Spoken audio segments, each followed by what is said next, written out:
Yes, good Saturday afternoon, everybody. This is Eddie Huff. This is Fresh Black Coffee. And we have our usual lineup of myself and Dave Van Risingham. We have a special guest today in the house, and that is the former state senator from Oklahoma, Mike Mazzei, and very possibly the next governor of the state of That's Oklahoma. Right. And Mike's here to talk to us about that today. Mm-hmm. And but before we do that, let's just talk in general with Mike and get some expert opinion, see, because here's why. I mean, we've got a twofer today, mm-hmm. political and financial. Mm-hmm. Mike is a financial expert. Indeed I am, Eddie. Yes, there you go. There you go. No, seriously though, Mike is a financial services. What is your title exactly? Well, I'm a certified financial planner, mm-hmm. And I'm one of the few folks in the industry, Eddie, that have a master planner advanced studies designation because I have a master's degree in financial planning. Okay, well, see, so there you go. So he knows his stuff. So Mike, let's get right into this. Mm-hmm. The stock market had a precipitous fall mm-hmm.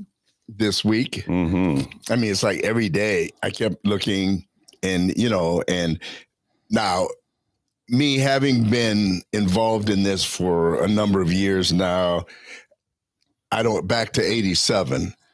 So it doesn't bother me. In fact, I get kind of excited. Prices get cheaper, and exactly. Got to figure out when the right time is to buy. Exactly. Yes. Exactly. Now this is something that might be good for us to discuss because one theory is to buy a little bit as you go down because you can't time it exactly. Somebody probably can, but I can't. Let's put it that way. Bottoms are. Exactly. So, I've been buying a little bit every time it drops 1,000 points or so. You buy a little more, you buy a little more, buy a little more. And a little short-term dollar cost averaging, we call it. Right. Exactly. But so give us kind of a synopsis and your idea of why we're having this fall. Well, the stock market's going through a 10 to 15% correction. Mm-hmm. And during this latest bull market that started at the end of 2022, we've had a nice run up in prices and, wealth creation for American investors. And we're due for a 10 to 15% correction. Part of this is an emotional reaction created by the fear of the tariff battles that our president has initiated to reset the playing field because we've been taken advantage of for far too long. Do you remember the hearings after 9/11? The commission said they were at war with us, but we were not at war with them. Isn't that true on the tariff scene? Everybody's been hitting us with tariffs, but we haven't rejoined them. We've been allowing for decades other countries to take advantage of our great system of free market capitalism and the buying power of the American consumer. Mm-hmm. So the easy way to look at it, just in broad economic terms, I heard this from one of my favorite economists just this past week. If you take all the countries, Dave, mm-hmm. that send us, their goods, mm-hmm. we only on average charge them about 2% to have access to the American economy. Mm. But all those other countries combined, they charge us about 15% for us to have access to their economies and their consumers. Trump's been talking about this, 80% on a Harley, 100% on a Cadillac. But you're saying average all goods about 15%. Yeah. Okay. put everything together. And what people seem to forget is in 2018, when President Trump said, we've got to get some better deals with Mexico and Canada and everybody else, we're going to initiate some tariffs. The market had an emotional reaction and prices went down for a little bit. But remember that once the tax cuts by President Trump got in place, and once there were less regulations, and once there was lower energy prices, the economy boomed. And of course, we had super wage growth across all demographics, and the market took off, and, you know, things were rocking and rolling in 2019 up until we hit the pandemic. So more than likely, that's what's going to happen again. And the president will lead us towards better, more fair trade deals once our trading partners out there go, okay, it's time to negotiate, and we need them. I'm sorry, they need us a lot more than we need them. Yeah, that's what it's so refreshing to hear someone who actually is in that industry and has an understanding to say that, because my suspicion is there's a lot of naysayers out there. And I suspect a lot of it is not really dealing with true economics. It's dealing more with politics. They just don't like Trump, and they're trying to use this against him and preaching doom and gloom about this. And so it's really refreshing to hear someone specifically from the financial area and investment area speak positively, because that's what I feel. And as I said, you know, if we don't panic, if we will stay the course and just keep investing a little bit here and there as it goes down, when it rebounds, and it will, at some point it has to, because the people who are maybe doing this on purpose, selling, at some point, they're not going to have anything left to sell. Their greed is going to come back on them, and they're going to say, well, maybe I've sold too much. Now it's time to buy. And once they start buying again, that's when everything takes off like a rocket ship. So no, I'm really glad to it really makes me feel good to hear that. So yeah, a little bit of your background. You came here originally to attend Oral Roberts University. 1983. Where from? ORU. At the time, my dad was stationed at Scott Air Force Base, just east of St. Louis. So our family was residing in Southern Illinois. So you two are both brats. Yeah, we're military both military brats. Yeah. Okay. Yeah. Hey, the best people in the world. That's all right. It's a special breed. Yeah.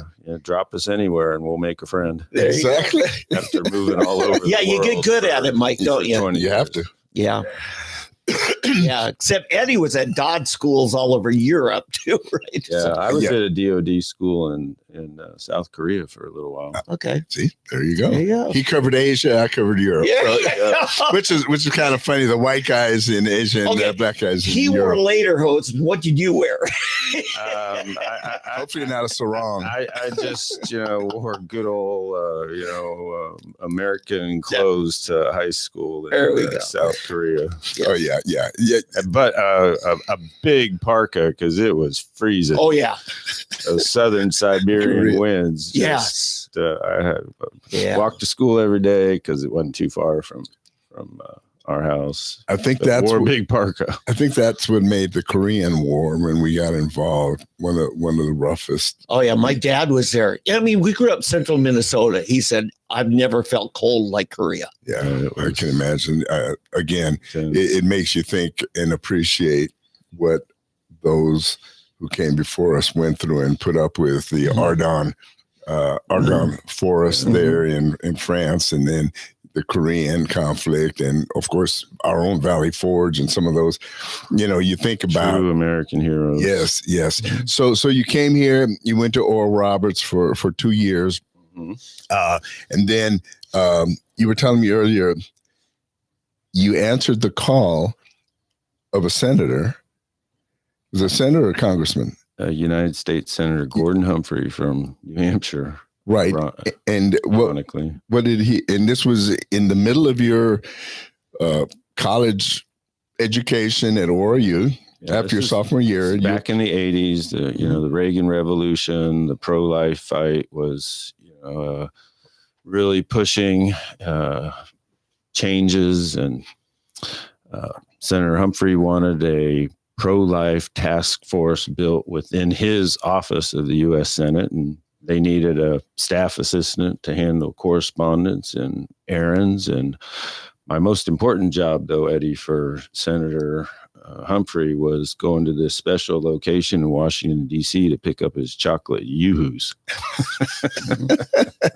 For those of you who don't know, it's a drink. It's a chocolate. I did that for 7 months in the middle of my college experience. And then you decided to stay up there, and you attended George Mason. That's where I got my government affairs, government and politics bachelor's degree. And then after that, then you ended up getting a master's in. That was much later already when I was in the financial. So when you first planning profession. So you had started in the financial planning profession with a government. No. Well, with your major, it wasn't a finance major that you had when you entered into the financial services market. I always kind of wanted to develop some sort of career in both business and public service. And fortunately, when I moved back to Tulsa, because all my wonderful friends were back here, and I just fell in love with Tulsa and Oklahoma, I came back here in 1988 and was fortunate to get a job with a local small independent investment company. And that began my financial planning career. Pretty soon after that, I attended the College for Financial Planning to go through the program to become a board certified financial planner. I see. Now, when in all that this was not, I got certified in 1994. Okay. And in all of this time, what period was it where you met your bride? Well, that was a wonderful season of life, and I talked her into a date in March of 1989, and we got married in June of 1990. She didn't like me to talk about this too much, but she was the ORU homecoming queen. Hey, done good. Hey, I wanted to ask. Yes, Dave. I think you and Matt Pinnell have a few things in common. Both an ORU alum, right? Now his degree is in marketing, and that, okay. but or at least that's how he explained it to me. Maybe I'm glossing over, but you're probably one of your biggest feats of marketing after getting the homecoming queen to marry you, getting your family to relocate here, because you're an Oklahoman by choice. Yes.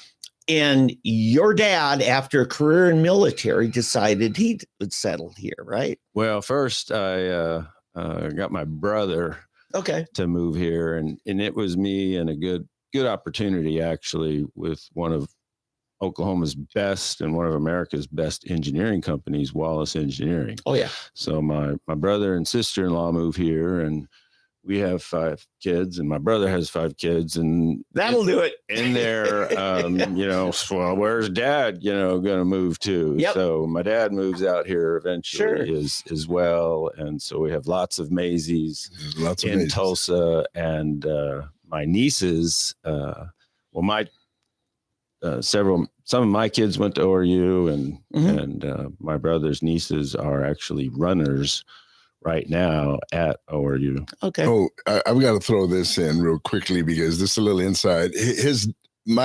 I met his dad before I actually met him. I used to live in his House Senate district, right? Yeah. And he came knocking. I wasn't there, and my wife told me, "Oh, the nicest guy came tonight. You missed him, and he's running for the Oklahoma State Senate." And some guy, Mazzei, you couldn't pronounce the name correctly, but anyway. And then I met your dad. That's how that whole started. But one thing that I wanted to discuss was the fact that you have built a name in the Oklahoma state house and being the kind of the fiscal hawk and fiscal conservative. In fact, I want to throw out here, we have a grocery tax, what would you call it? Exemption. Exemption. Now we've gotten rid of our state grocery tax statewide. The cities, for some reason, still have it going on, but statewide, it's gone. And I want everybody to know this is the gentleman you can thank for that, Mike Mazzei. Mike Mazzei's been on a quest to end the grocery tax for many years. Well, we've had a long journey when it comes to tax relief for the people of Oklahoma. When I got into the Oklahoma Senate, the state income tax was in the 6% range. And back then we still had an estate tax and all sorts of, competitive disadvantages versus other states. And they were, our shoppers were fleeing to Texas and Missouri and Arkansas for back to school supplies and needs, for clothes for kids and, all that stuff. So over the course of time, when I was chairman of the Senate Finance Committee, we eventually lowered through bills that I authored the reduction in the state income tax to 5.25%. We eliminated the Oklahoma death tax, the estate. There is no Oklahoma estate tax. We launched the back to school sales tax holiday. We basically whittled down to almost nothing the business franchise tax. After I left, they got rid of it completely, which was great. So we've had lots and lots of tax relief for the Oklahoma consumers. Recently, I wasn't in the Senate, but recently the Oklahoma legislature and Governor Stitt eliminated the sales tax on groceries. Right. But it was, you were the progenitor of it. You're the one who got us on that mission. Because I remember I remember years ago, I mean, we're talking 10, 15 years ago, you were talking about it. And all these other states are charging consumers for groceries. Why would Oklahoma want to keep doing that? I still have a T-shirt from John Sullivan when he was state rep. Say no to grocery tax. That's from like 95. Oh, really? So a lot of people. You're part of a brigade that over decades has been fighting this fight. Yeah. Well, my friends like Senator Dave Rader, Representative Chris Banning, here locally, they're the ones that actually pushed through the elimination of the state grocery tax. I was not at the Capitol. So then you term limited out. 2016 was my last year in the Oklahoma Senate. Right. And you went to work for this governor of ours. Yeah. A few years later, I end up back at the Capitol as Governor Stitt's first Secretary of Finance, basically. And so what was that like? I mean, what can you tell us what you were involved in with Governor Stitt in your role as Secretary of Finance? Well, as the finance guy for Governor Stitt, we orchestrated a budget strategy that our friends in the Senate and the House helped us with for I should say, the first time in the history of Oklahoma, we put extra money in the state savings accounts. Our system has some automatic deposits that are supposed to happen in what's called the State Rainy Day Fund. But during my time in the legislature, we launched an additional savings bucket called the Revenue Stabilization Fund. And for the first time in Oklahoma history, as I said, this budget of the governor's in 2019, we put $200 million in the Revenue Stabilization Fund So that lifted us to $1 billion in savings for the first time in Oklahoma history. Which is about 10% of our budget, right? Roughly. Yeah. The governor and I worked on, a plan where we really need to get states' reserves into the $2.5 billion range at the time when you looked at what the overall state budget and monthly expenses were. The first goal, Dave, was to get to that $1 billion. And fortunately, we had done that because we needed every penny to get through the budget year implications when COVID hit. Yeah. And then to Governor Stitt's credit and the members of the legislature, once the economy took off and got roaring again, they replenished it and now have built the state savings accounts to even higher levels around, $4 billion. Wow. That's interesting. That's amazing. That's really good. That's really good. And so then you, after a couple of years doing that, then you went back to your practice. Yeah. Came home and, focused still on the business. We got involved with public policy organization called the Committee for Oklahoma Prosperity. I remember that. And that kept me engaged in, important public policy issues and aware of what wasn't getting done in the education arena, what still wasn't getting done in dealing with our tax code. I recall a couple other lawmakers signed up for that with you. Weren't there like 3 of you that started it? Well, there was a whole collaboration. Okay. Senator Dave Rader, my state senator, was very much involved in the launch of that. And fortunately, as it grew and grew, Dave, we started having quarterly public policy breakfast forums.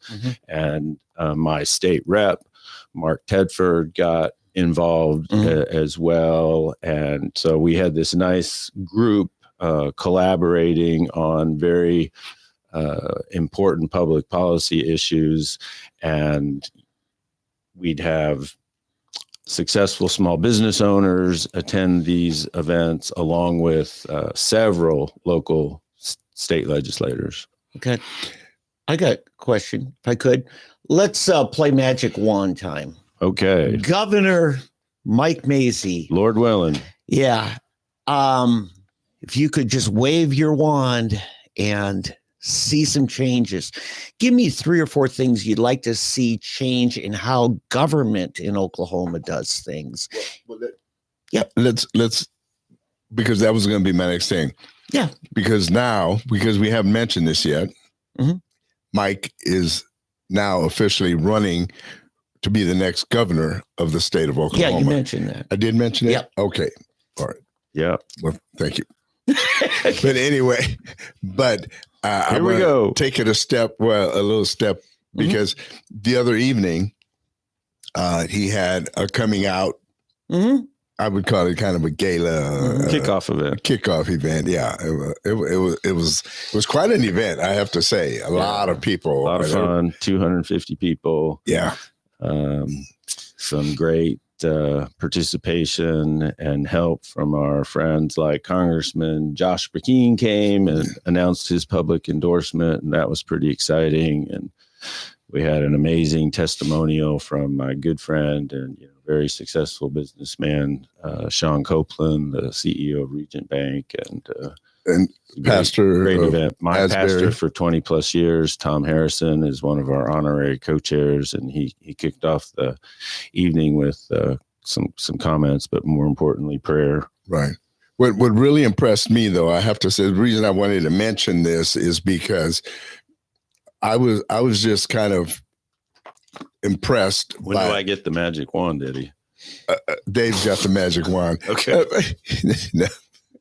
No, but what I was impressed by was the diversity in the crowd that night. Yeah, that was special. It really stood out. And I'm not just talking of racial diversity. I'm just speaking diversity in people. I was just, every time I turned around, I saw some, they were all generally Republicans, but you had moderates, some that you might consider not as moderate, some staunchly conservative. You had the 9/12 people there. You had the Terra people. You had the this, the that, the Tulsa Women, Republican Women's Club. You had a representation, and you had some pretty high up, officials, and you had some pretty low people like myself there. And but no, my wife and I, we really were thinking this is pretty amazing to get that diverse of a group of, because a lot of times these people don't get together. Some of them don't like each other. Yeah. But they like Mike. But they like Mike. So anyway, I just wanted to say that to me spoke of good things, looking forward. So now, Dave, your magic wand. Oh, yes. I'm passing it off, metaphysically. Yes. I mean, yeah. It's your magic wand, Mike. What are we going to do? Well, our first priority, Dave, is to tackle this massive issue and problem in that only 20% of our 8th graders can read proficiently. Mm-hmm. And 20%. Wow. This is the latest statistics from the national data, looking at all the states. And it's called the nation's report card. Mm-hmm. And you work out those numbers, Eddie, and that means 550,000 Oklahoma students are going through the system and they can't read proficiently. Therefore, they're not going to be prepared for a great job and they're not going to be prepared for life. But other states have tackled this problem, and we want to duplicate those successful models, because if we hire or appoint, however we can work it out with the state legislature, a statewide literacy director, which is what they did in the state of Mississippi, and dedicate tens of millions of dollars to the proper assessment at the beginning of the school years of where our kids are in terms of mastery of reading or lack thereof. And we hire reading specialists and we hire tutors, and we get completely rid of this liberal disaster of word-based reading, and we get back to how we all learned, phonics and sounding out words, and get that curriculum and that process back in the schools. We can resurrect or have an emergency reading sufficiency program. When I was in the state Senate and we were finally working on education reform, we were 49th in reading outcomes and Mississippi was 50th. Yeah, 50. Well, today, Mississippi's 22 in the nation and we're still 49th.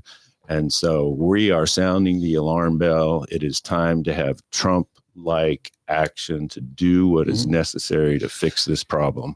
The only thing I'd say on that, and I don't want to interrupt your magic wand session here, but as a homeschool parent, all 3 of my kids all the way through, first one, SRA DISCAR phonics, by the time he's ready for kindergarten, he's reading 2nd grade level. Okay. My next kid, phonics didn't work at all. Okay. They're both doing great, but all I want to say is I agree with you. Phonics is better, but just don't have a one size fits all for everybody. That's all I'm saying. And that's why we need reading specialists, Dave. I also had a family that homeschooled for a while, and my wife, for 4 of the 5 kids, had to focus on phonics. Yeah.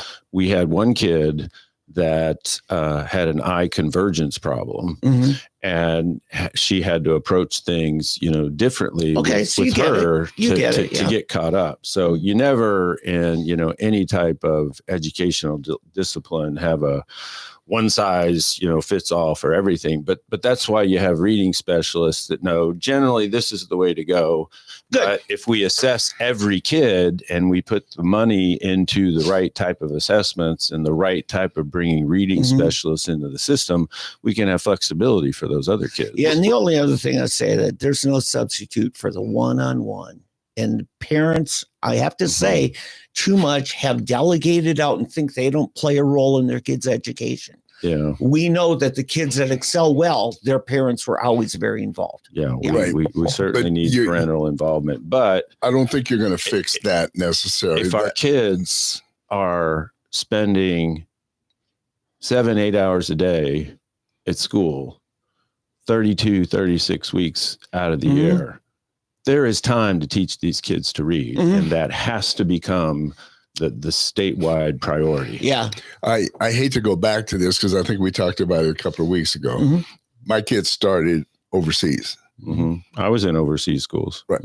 But no, in actual German schools. Oh, gotcha. Not DOTS, not Department of Defense. These were actual German. And so they went to school from 8 to noon. Okay. 4 hours a day. That's all they did. Right. And I remember going to the kindergarten teacher. I'll never forget this. I mean, I can see her face clearly before me because my kids come home. Oh, look what we did. We drew this. We did this. We colored this. And we're in kindergarten. Okay. And we're talking like 3 months before first grade. And I said, I've got to see this kindergarten teacher, and I go, hey, when are these kids going to start learning to read or learn some math? And she looked at me and she started laughing. She says, like, what's wrong with you? We don't do that here. We don't do that till the first grade. And then she starts hitting me with this word, pedagogy. Oh gosh. Right. That's a big word. What does it mean? I don't know. It's pedagogy is sort of the science of education, the discipline of education, the worldview of here's how we handle it. I'm a professional. You're just a parent. Right. Well, no, but okay. So she tells me this. I said, don't worry about it when they get to first grade. So they go to first grade. Within 6 weeks, they were reading. And I mean, reading proficiently. Good. And because they said the way the brain develops, see the colors that way, when you show red, you say, show the color red and RED, that's red. And the R's and then they start drawing the letters and they put the letters together and boom. And it's like a building block thing. But I was blown away because I was thinking this is going to be a disaster, 6 weeks, the kids are reading. You give them a book and they're reading. We came to America and how I don't know if you did this. My wife and I, we would spell in front of our kids because you didn't want to. Of course, what parent doesn't? Right. And so I'll never forget this. Our daughter, she was like, to have secret communication for as long as possible. Yeah. So we're there spelling in front of our 6-year-old and we're looking at it and she's going, she gets it fast. Yeah. She's figuring and she's putting words together as we're going down. She's reading street signs and starting to sound out these street signs. So it taught me that I think we put so much into this early childhood education and stuff where we're missing the focus of early childhood education. It's the type of education they're getting. Well, education departments, as Dr. Jordan Peterson talks about, and he's brilliant, of course, is they got stupid in our universities a long time before the universities got stupid, because all these education departments in our colleges across America started going down this track of self-esteem and how do they feel about stuff. And then we eventually, went into social emotional learning, and they started adopting all these kind of crazy emphasis instead of reading, math, and civics basics. Okay, so magic wand. That was number one. Yes, I still literacy. get a second, or I still get two other. Oh yes. Kind of wishes, right? Move us My along. magic wand, number two is we do want to fundamentally transform the tax code. Okay. With an actual strategy to become a no income tax state, because we've got this huge competitive disadvantage against or versus the no income tax states. Tennessee is a good comparison versus Oklahoma when you consider basic, landlocked, population size, that sort of thing. Nevada. And Nevada in some cases as well. But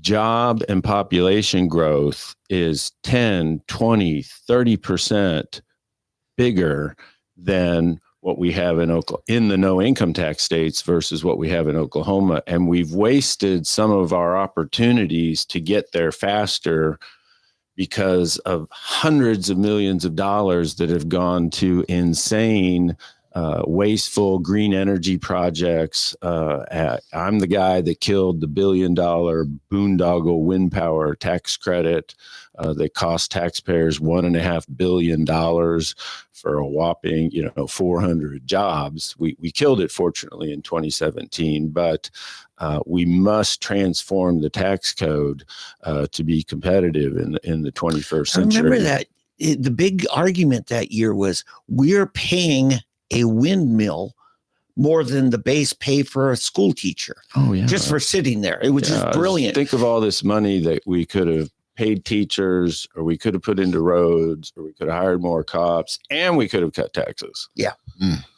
Okay, you talked to Skylar Cooper at KRMG this week. I listened to some of it, and you mentioned, he says, we got to quit punishing productivity. I think there's something to that effect. Don't tax labor. Okay. Don't tax work.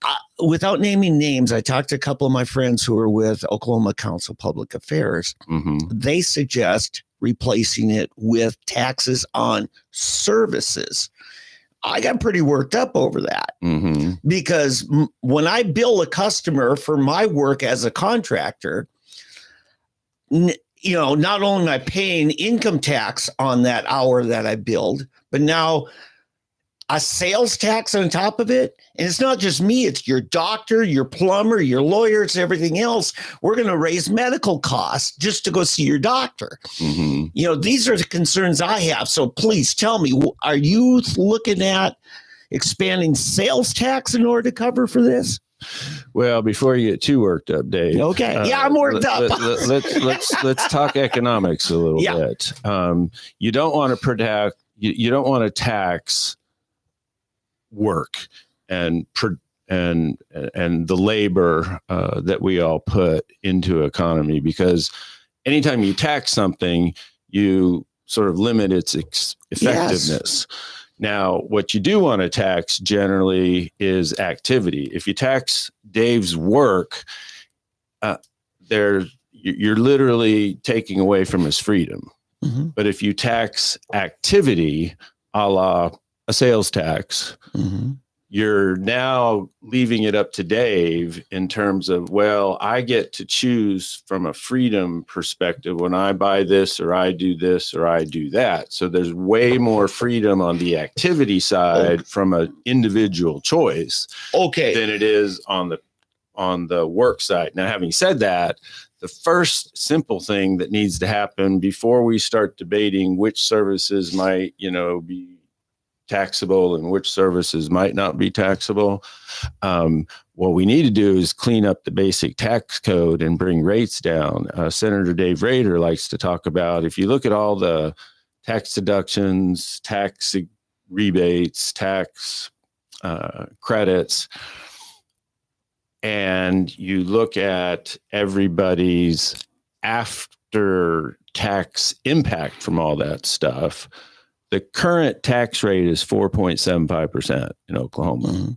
But what do you think your average effective tax rate is after you plug in your standard deduction and after you plug in your personal exemption and all that stuff? What do you think the average tax rate is that people actually pay? Are you talking state or federal? Just state. State effective tax rate. I'm just going to give up and you tell me. 3.1%. Okay. So would you rather have a standard deduction that saves you some taxes and a personal exemption that saves you some taxes? We just like to wipe all that stuff out because the net result's the same and bring down the tax rate. For example, if you took out the standard deduction and we all just didn't claim that standard deduction, Come up to the microphone, please. We all claim that standard deduction, but instead of paying 4.75%, I don't know the exact carry crossover number here, but then you'd only have to pay 4.25%. The effect is the same. So it's like we're giving ourselves all these breaks when, well, let's just move these breaks out and reduce the tax rate, because what people out there in the world of comparing different states, they don't think through the deductions and this and, oh, well, in Oklahoma, you pay an effective tax rate of 3.1%. No, you pay 4.75%. And over there in Tennessee, you pay 0. So there's some really easy stuff. We just wipe out $1.6 billion of all these tax credits and tax deductions. Yeah, but we can lower the rate to 3.25%. I understand, but the reality, even if you get rid of state income tax and replace it with a tax on services, it's not 4-point-something%, because every community then is allowed to, and for most people, it's going to be around 9%. No. And I have done the modeling in terms of if we became like a no income tax state like Tennessee, if one, we just wipe out this silly stuff that forces us to have a larger income tax rate. And then 2, we wipe out some sales tax exemptions that they don't do in other states. You guys are sports fans, right? Do you like the Oklahoma City Thunder? Yeah. Do you like going to football games? Well, when you go to an NBA game in Tennessee or Texas, you actually pay a sales tax. Now in Oklahoma, you don't pay a sales tax when you buy tickets to a Thunder game, because we exempted it, because that was sort of, we got to exempt it. Yeah, I remember. I was so disgusted with the legislature doing that. And it's... Well, to get them here. That was a problem. I know. And I have a problem with paying for companies and franchises to move here. So would anybody stop going to the Thunder games if they had to pay a sales tax on the tickets? No. Right. Yeah, I get so if that. you wipe out all that stuff that we don't need, hold on. Now you get to about 2.5%, and we've got the better tax rate in the region minus Texas, and we're equal to what Arizona has at 2.5. And then maybe you start debating, well, in Florida and Tennessee and Texas, they do tax some services. And what services make sense to tax? And would we rather tax some services instead of taxing our work? And, you know, in some of these states, you guys have pets? We did. You do? Okay. They have a pet tax? No. In some states, a service is grooming, getting your dog groomed. Right. So would you rather pay a little tax on getting your dog groomed like they do in other states and not have to pay an income tax? Right.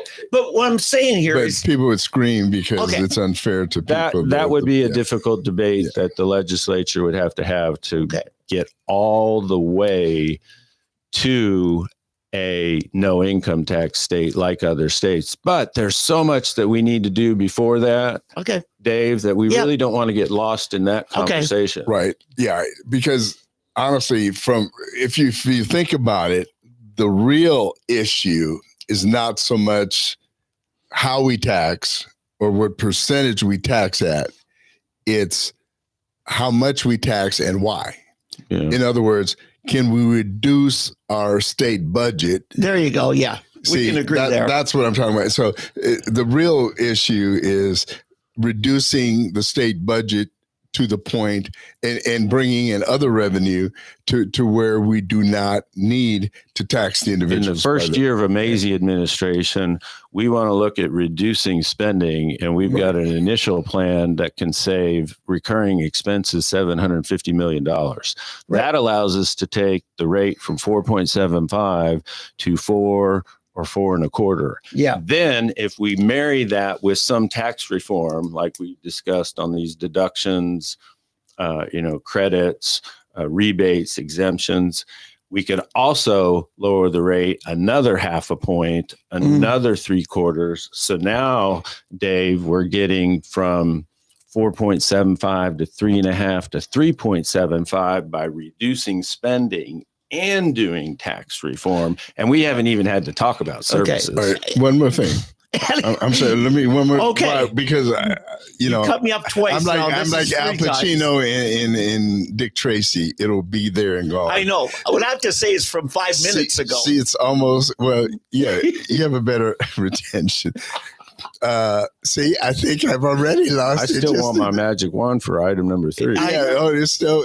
We got plenty of time. We saved the time. But honestly, I think it is gone now. It'll come back to you because Eddie, I was driving over to your house this week to do some work for you that you needed some help on. That you're going to give me a bill for this. Yes, thank you for reminding me. And I'm listening to Skyler on KRMG in his recorded conversation with you, and you talked about we got to quit taxing productivity. Yeah, we do. And I'm thinking here, if Eddie hires me as an employee, then I won't have income tax in your magic wand world. But if I'm an independent contractor, now I get slapped with currently Tulsa's 8.51% sales tax on my hour of work. It's the same work. I don't mean to be too harsh, Dave, but you've gone off the deep end. Okay. Because in Texas, in Tennessee, in Florida, where they don't have an income tax state, or they don't have an income tax, and people are flocking to I got states. I just wanted you to see it from my picture. They're not charging a service tax for an independent contractor to go do some work. Okay, see, now that helps me understand the context. Thank you for saying that. You just clarified a lot. Good. Magic wand number 3. Wait, no. You remember. Yeah, it was like a boomerang. Catch it. No, it was okay. So we've done the reduction in the state tax.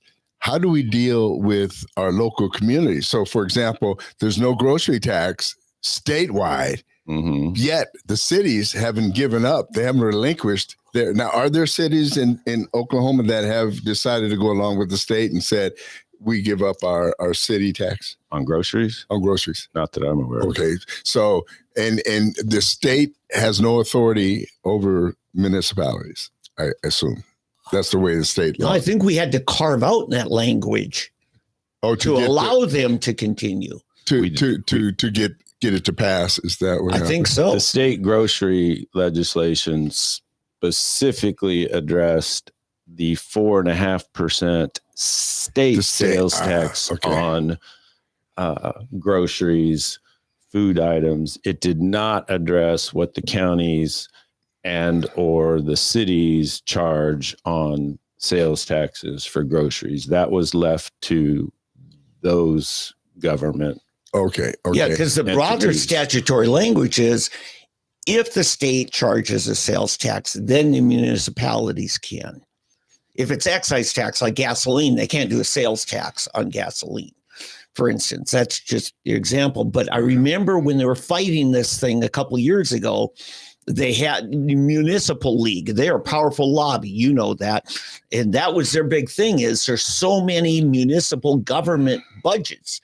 They're so dependent on that grocery store. In Oklahoma, compared to other states where there's some tax receipts from different types of items, in Oklahoma, the cities only have one tax collection stream, and it's from sales taxes. Right. They don't have any property tax stuff. They don't have any, fortunately, they don't have any income tax stuff, but sales taxes is all our cities have to operate on. So they did not want to be part of the grocery property tax taxes relief. are county, right? That's why except for that public safety zone that J.D. Nolan got passed a few years ago. Well, that's only if a local city, Dave, goes to the voters and says, do you want to have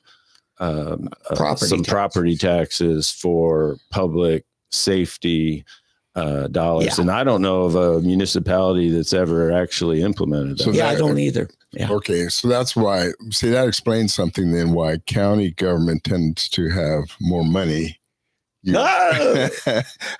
Opening a little more stable budget, maybe stable, but than the cities do. Counties can have both sales tax receipts and property tax receipts. Right. I've got you. Okay, Dave. Magic wand number 3. We have got to make our community safer in Oklahoma. Unfortunately, even here in red state conservative Oklahoma, we fell prey to some of these silly liberal laws where a few years back, we made it a misdemeanor for retail theft.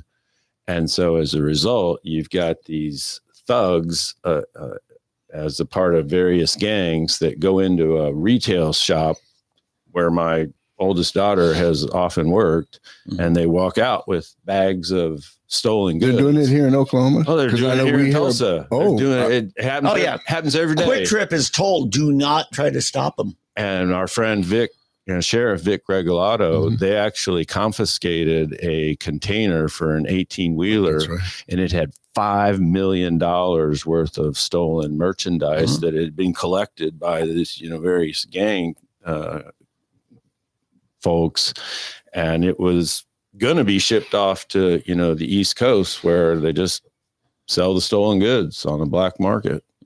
So how do you fight that? Well, we have to basically make any type of retail theft above $10 a felony again. Right. So, there's a reason, when cops are aware of this, they'll actually arrest the person and know that this person is going to pay some stiff penalties or some jail time. But, if criminals know all I'm going to get is a misdemeanor, if I get, caught and, cops know, well, there's not going to be no repercussions. So why should we put any time attention into that? And there's another problem. Let me come back to one other deal that's really terrible in the rural areas. It was $500. The language is 780, state question 780, wanted to bump it to 1,000. The legislature beat them to it and raised it to 1,000, kind of like about the last year you were there. And but 2 years my thinking is similar to you, Mike, except you might make it like second offense bumps to felony or something like that, rather than the $10 as a felony. Well, I don't think it's fair, Dave. I think the threshold should be super low because the legislature did lower it back to 500 last year or the year before. Okay, thank you for updating me. No impact. They're still walking out of these. They go in. If you have 50, thugs across the city in one day, and they all take $100 of stolen merchandise out, then they're pooling it and they're ripping off our small business owners. But I do want to say, we've got Trump wouldn't stand for, let's be easy on these folks that are ripping our small business owners off. It's time to get tough again. That's the thing I want to get at is for a business owner. And I mean, I have not heard it disputed. Somebody called in and KMG said, Quick Trip doesn't even prosecute. They don't even do a police report. Oh, my daughter has seen this at PetSmart and Ross Dress for Less. But now think like a retailer here. Why do I want all this mess? Nothing's going to. We've got to find a better way for retailers to partner with law enforcement to help take this out. Agreed. And I don't know what that is, but I think that's part of the issue. Well, we obviously need, more deputy sheriffs, more police officers, more troopers. That's a priority from a financial standpoint and how we want to reset the priorities of the state when it comes to the overall state budget. But, cops aren't going to arrest somebody they've only got so much time. They've only got so much manpower. They're not going to spend their time and their booking and driving somebody down for a misdemeanor on retail theft that's hurting our small business owners when, it's never going to lead to any consequences. Mm-hmm. And the criminals know this, so they've worked out their schemes to just steal stuff every day. Yeah, I agree with you. Law It's enforcement, ridiculous. Public safety, because it's costing all of us. That's Now, the part other, of what's rising prices. the other terrible thing that's happened in terms of following these, crazy liberal ideas that have swept across the country, thanks to the radical, leftists, is here in Oklahoma, in our rural areas, we've got these Chinese that, are more than likely They're communists, and they're buying up large tracts of our treasured Oklahoma land for these huge marijuana, grow operations. And the friends, the clients, the Republicans, the Democrats that, own land in our rural areas keep telling us, as I crisscross the state, that there is criminal activity that's happening alongside these marijuana grow farms. And in spite of this fancy legislation that was passed last year at the Capitol, and all the politicians, or some of the politicians, would sort of wave the victory salute. Hey, we passed this law that says foreign, bad actors can't buy land in Oklahoma. Well, the special interest crowd made the loophole so broad that nothing has happened. And I literally was helped by an anonymous clerk in one of our Oklahoma counties that showed me the affidavit that goes along with the buying process of farmland. And there's these boxes, and you can check one box that says I'm a legal resident. So the affidavit gets compiled with the transfer of the deed. But there's this other box, Eddie, that says, well, I intend to become a legal resident. God.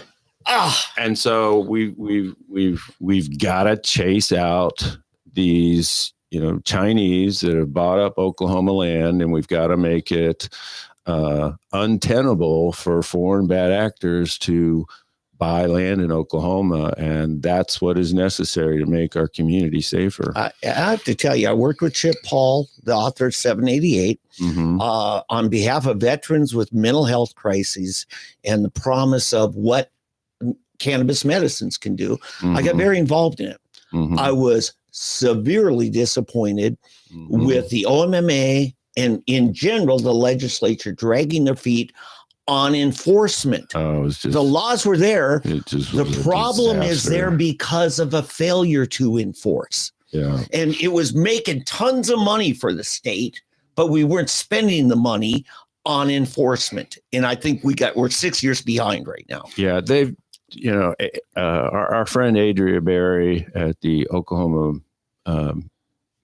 Medical Marijuana Association, OMMA. They've done lots of yeoman's work to clean things up in terms of the registration requirements, and some oversight and some accountability. And they've increased the costs a little bit in terms of the licensing, but the regulatory approach, the legislative approach has not done enough. Right. Because we've got 300,000 folks apparently in this state that have medical marijuana licenses, and we're producing tons and tons more of marijuana that is necessary for our Oklahoma people. And that's why the Chinese own this land, and they're shipping it out all across the country. Right. And we've it got is cover for criminal activity. And, my concern is we're not doing enough, because we like the $60 million or so that's, coming in from tax receipts for the state. And, the cities like the $50 or $60 million that's coming in for, sales tax collections at these cannabis shops. But that's not worth the poison that we're creating for our kids. And it's certainly not worth giving away our Oklahoma farmland to Chinese communists. Yeah, it's a real issue. Real issue. That's 3 magic wand swings. Is that 3 or 4? Those are some very, very important priorities for a future Mazzei administration.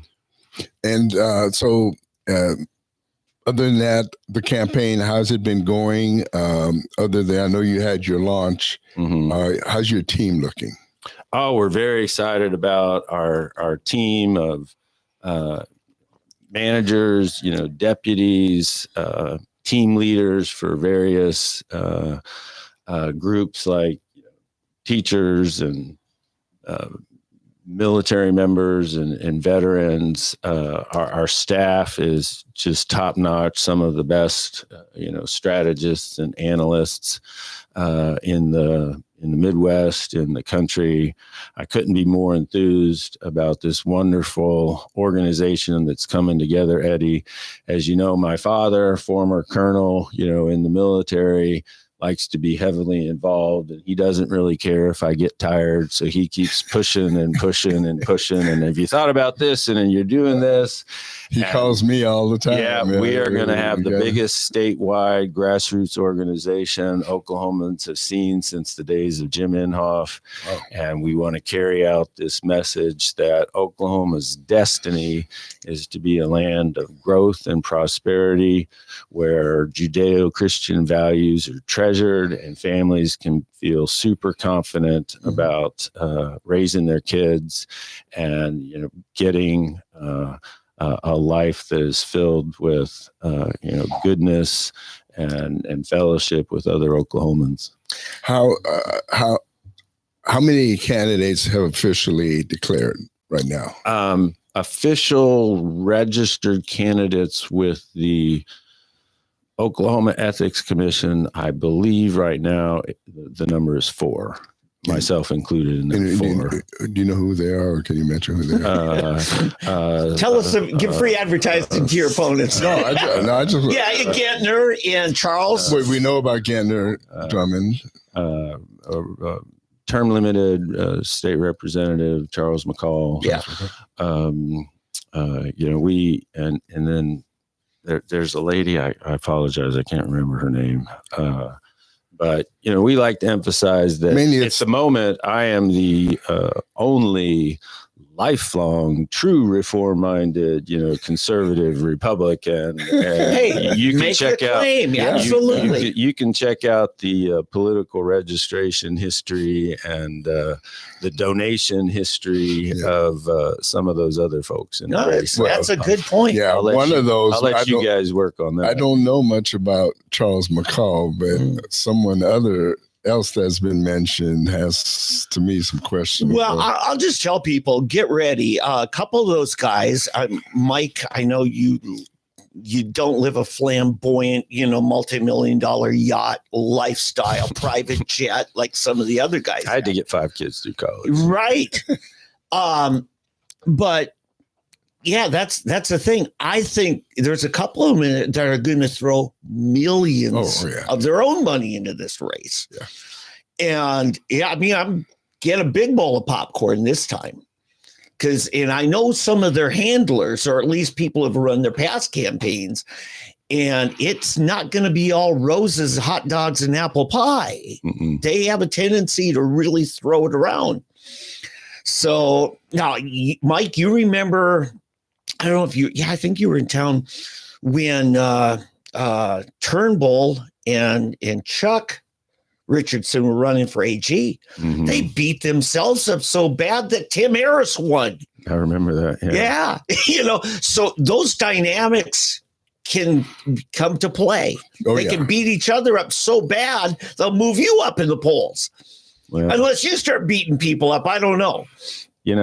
I'm a small business owner for 29 years.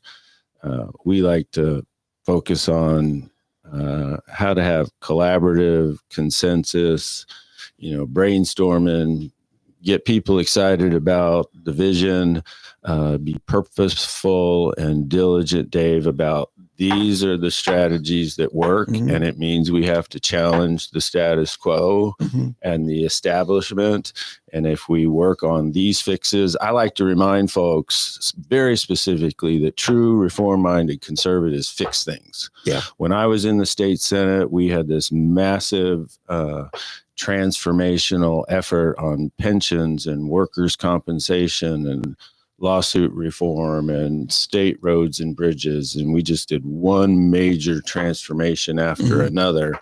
And when true reform-minded conservatives get together to fix things, we can make Oklahoma a world-class destination state. Okay. Can I clean up one thing? And this, because I'm in agreement with you on the income tax thing. You remember when the Oklahoma City Thunder were in the finals NBA championship? They ran into the Miami Heat and won Mr. LeBron James. Yeah, Durant and Westbrook and James Harden. Great all-star team. Fun year. But here's the thing. Years earlier, LeBron started out in Cleveland. I think he grew up in that area. And he was free agent.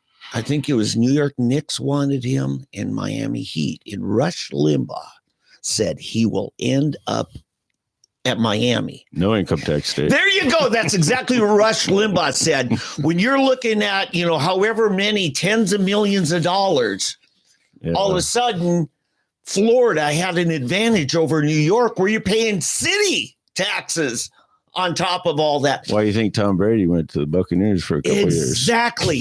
So, folks, if you're an Oklahoma City Thunder fan, you might like his tax code because you might end up having a championship out of it. Let's keep those young stars here for the next 10 years. Yeah. I'll send you my bill, Mike. And draw some more. Yeah. Okay, that's good. All right. Yeah. Is there anything else that you feel we haven't covered or that you'd like to say? Actually, what we usually do, when we have candidates, we like them to speak right into the camera and just make your closing argument of why you should be the guy. Thanks so much for having me, gentlemen. We would just love and appreciate you. Check out Mike Mazzei at mike4ok.com. That'll tell you more about us, give you a little bit of my history. But most importantly, we love Oklahoma. We believe that it's a very, very special place. Oklahoma's 30 plus years ago, Oklahoma, as much as it's a state in America, and if true conservatives or when true conservatives, get together, we can all, I think, agree that there's no place like Oklahoma. I've been all over the country, all over the world, and there's just no place like Oklahoma, none. But together, true reform-minded conservatives can choose freedom and faith, and together we can make a better tomorrow for our kids and our grandkids. And so we'd love to have your help and support. We'd really appreciate your vote when the time comes. And check us out and join our team, and we'll find a way to spend some time with you. And where can they find you on the internet? Internet is mike4ok.com. In social media as well, I'm sure they'll find you. There's a Mike Mazzei for Governor Facebook page now. And you want to spell Mazzei, by the way? That might help people. Well, that's why the website is just Mike for OK. Mike4ok.com. But my last name is Mazzei. M, A is in Alpha, Z is in Zebra, another Z, E is in Echo, and I is in Ice. So lately, you've been very accessible at last few years at state Republican conventions. We have a state convention coming up. I'll be there. You got a table there? Second, got a table. Because, got a booth.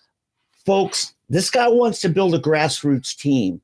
And there's going to be a couple thousand people, perhaps. Yeah. And I think it'd be a great opportunity for you to start recruiting in all the counties. I'll be there and shake as many hands as I can. I went to the Tulsa County Republican Convention. And shook a couple hundred hands. And I went to the Oklahoma County Republican Convention and shook a couple hundred hands. We've got a phone effort that's starting to try to talk to all the GOP faithful over the next several months. So you might even get a phone call from me.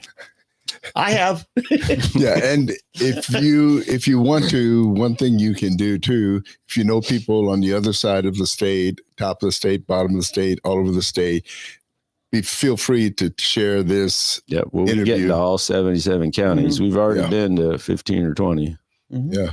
So just feel free to share this over the internet, email, however you want to do it, and invite people to see it and look Mike up. And we thank you all for Thanks it, Mike. so much for having me. Oh, yeah. Fun. We thank you for taking the time for us, and we'll take a break right here, right now. All right.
All right, we're back.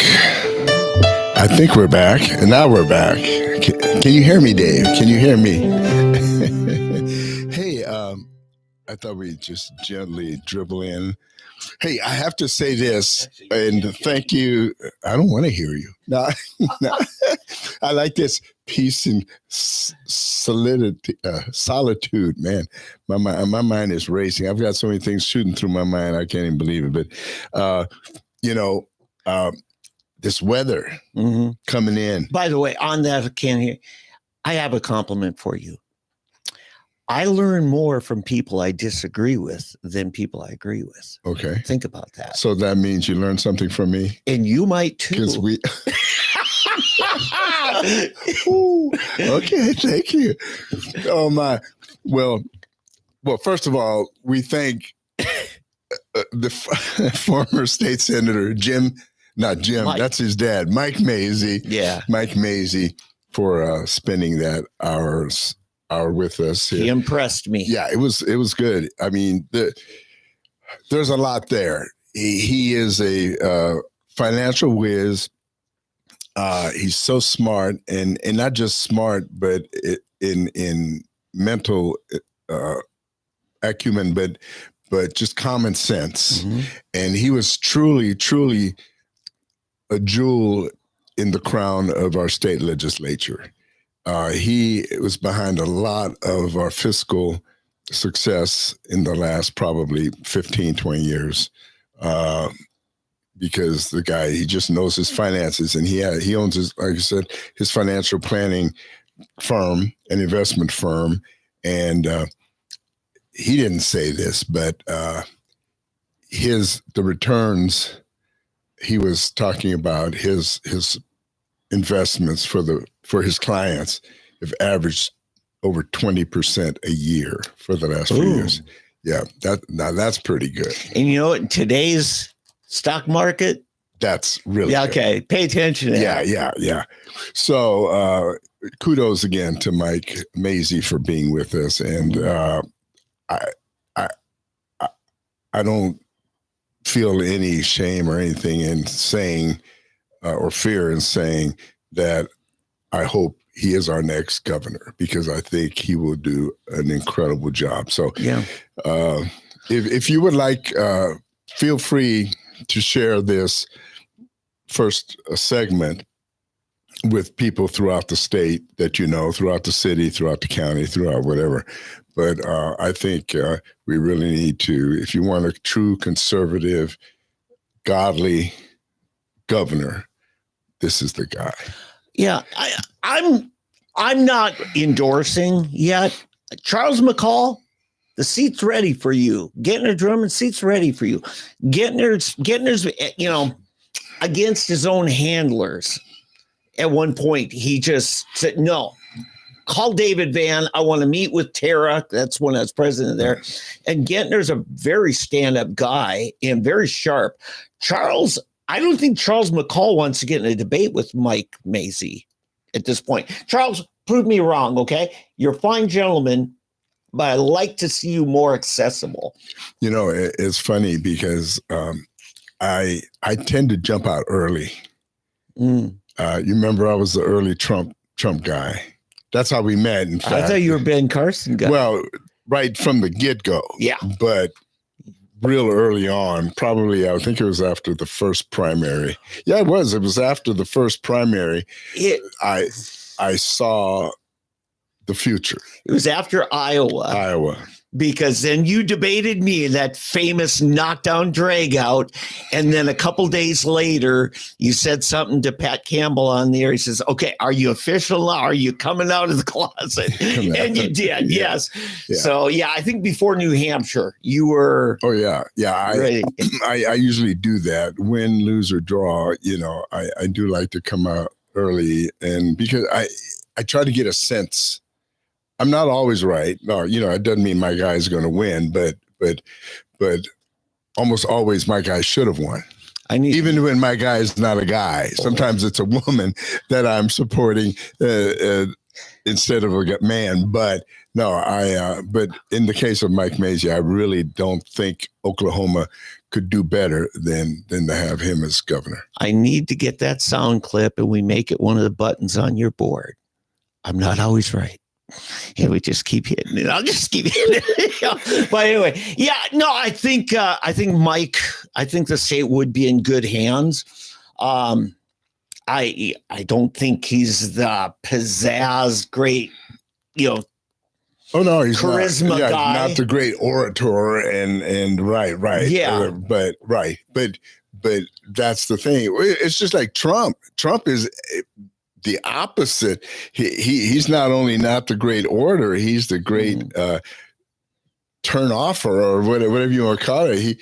He'll tick off people when he speaks more than he'll get people on his side. I mean, it's something that I mean, even I sit there and cringe at the things he says.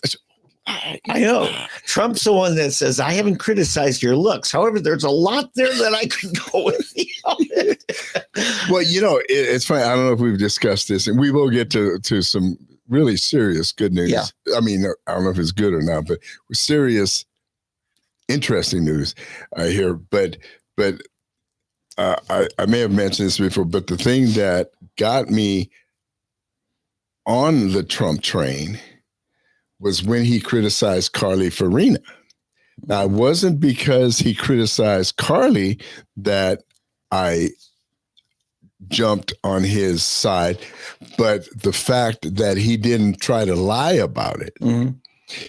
He and there was a reporter for the Rolling Stone magazine that was interviewing him, and there was something on the television featuring Carly Fiorina. Oh, with their camper van. Well, I don't know what it was, but she had a Winnebago that she drove. All right. Well, the reporter for Rolling Stone was there, and Trump sees Carly and says, "Look at that face. Could you vote for that?" And Rolling Stone ran with it. In Rolling Stone, and then they went to him afterwards, to Trump. Did you really say that? And and I said, oh, he's not going to admit that. There's no way you would. That's suicide. Mm-hmm. And he said, yeah, I said it. Mm-hmm. That was the moment right there. I don't know. This is no joke. You can ask my wife. That was the moment.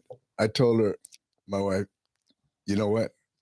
That's the guy right there. He was like number 5. He wasn't even like number 2 or 3 on my list. I had Ben Carson, Ted Cruz, Marco, I mean, like I said, I think I even had Jeb Bush above Donald Trump at the time.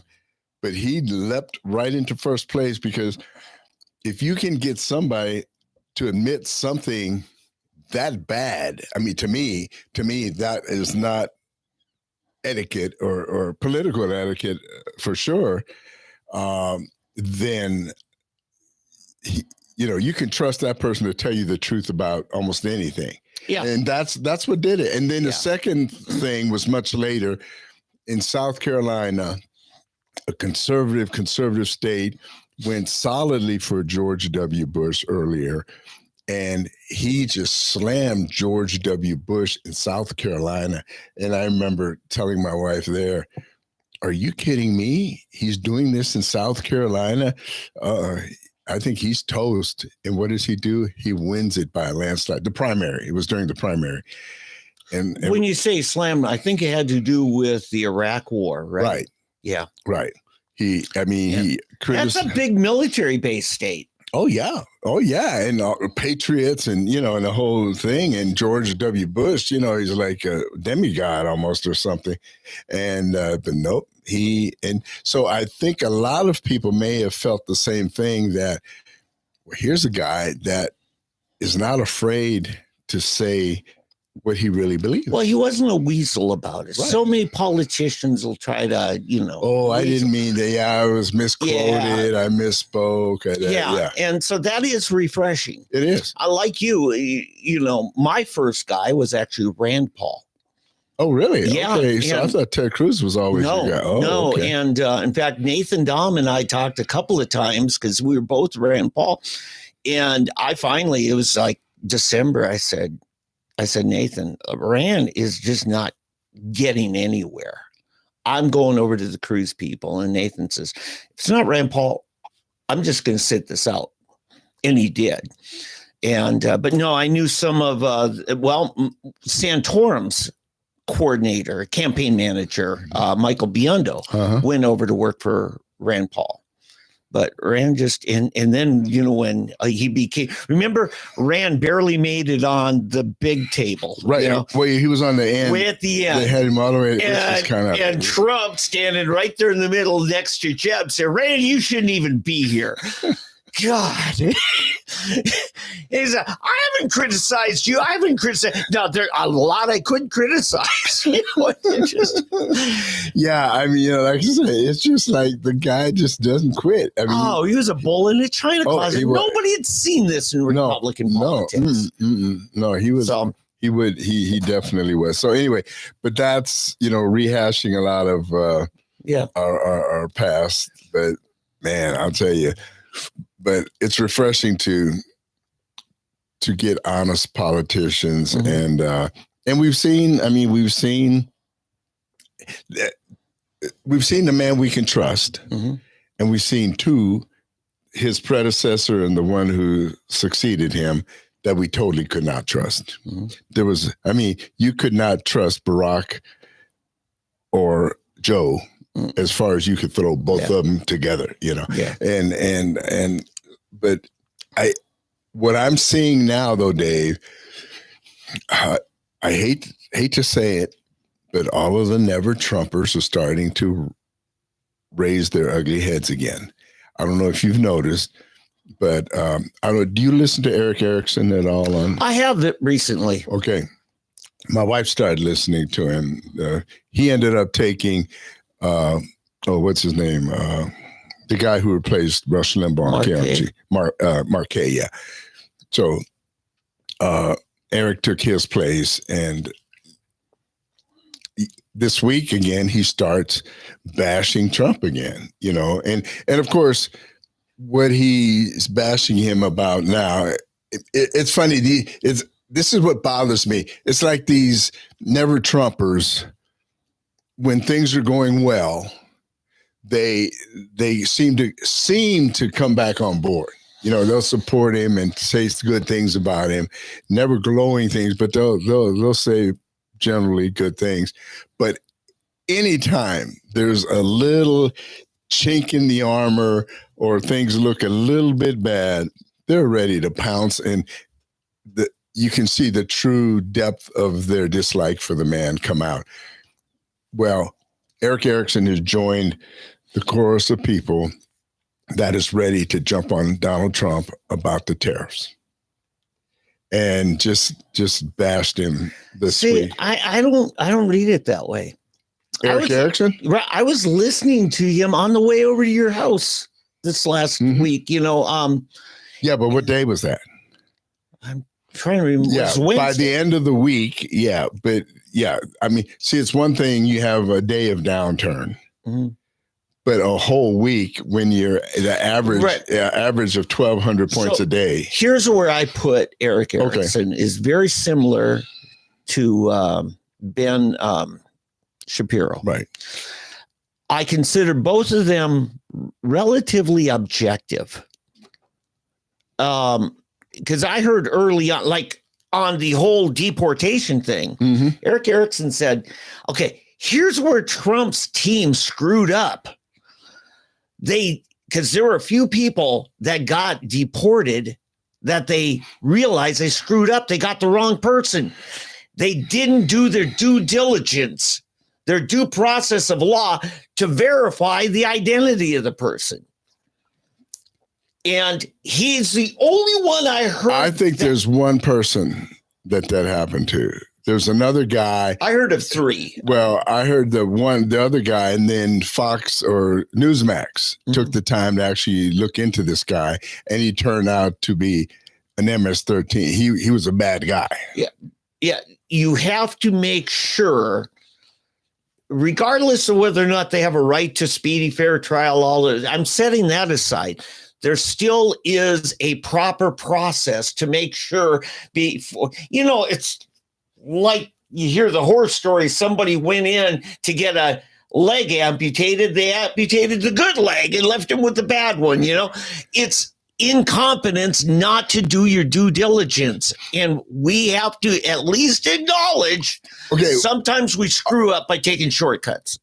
No, yeah, but Dave. And that wasn't Trump either. That was somebody under him. It was ICE, yeah, but think about this.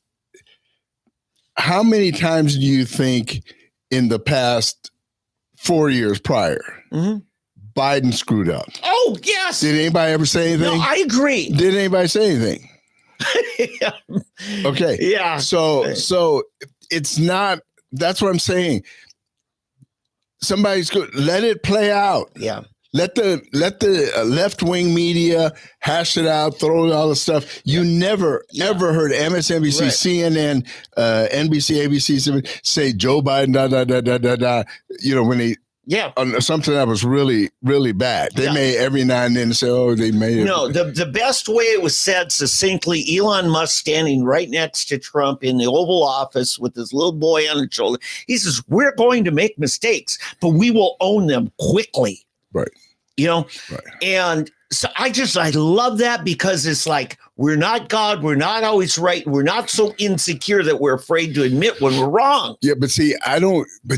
I don't even know, because on the one case, like I said, they weren't even wrong. And I'm still not sure if they were wrong on the other ones either. Just because the mainstream media says he was wrong, does not necessarily mean he was wrong. Great point. Don't trust legacy media for the facts. And that's one of the things. You get people like Eric Erickson, all these people. It's like they're waiting for something to be out there. He's blown it. He's blown it here. He's blown it there. And I'm sorry, that's me. Okay. And they're ready to pounce on it. And we've got to stop that. Yeah. That has got to stop. We cannot eat ourselves. Let me mute my. There we go. We have got to stop eating our own. Yeah. And this is what just really ticks me off. So anyway, the big news of the week, obviously, is the tariffs. Okay. We talked about it a little bit with Mike Mazzei earlier. And it was so refreshing to me to hear him say that he believes that President Trump and the administration are doing the right thing. And if you watch Newsmax in particular, and if you'll watch Maria Bartiromo, if you watch the right programs on Fox even, you will see the people that agree with the president on what we're doing. That's another thing, Eric Erickson. That's the real thing. It's like Eric Erickson is some financial wizard. Like, he knows everything about how it's supposed to be. And they keep talking about the past. They're talking about Keynesian theory, and they're talking about this, and all these economists and et cetera, and say this and this.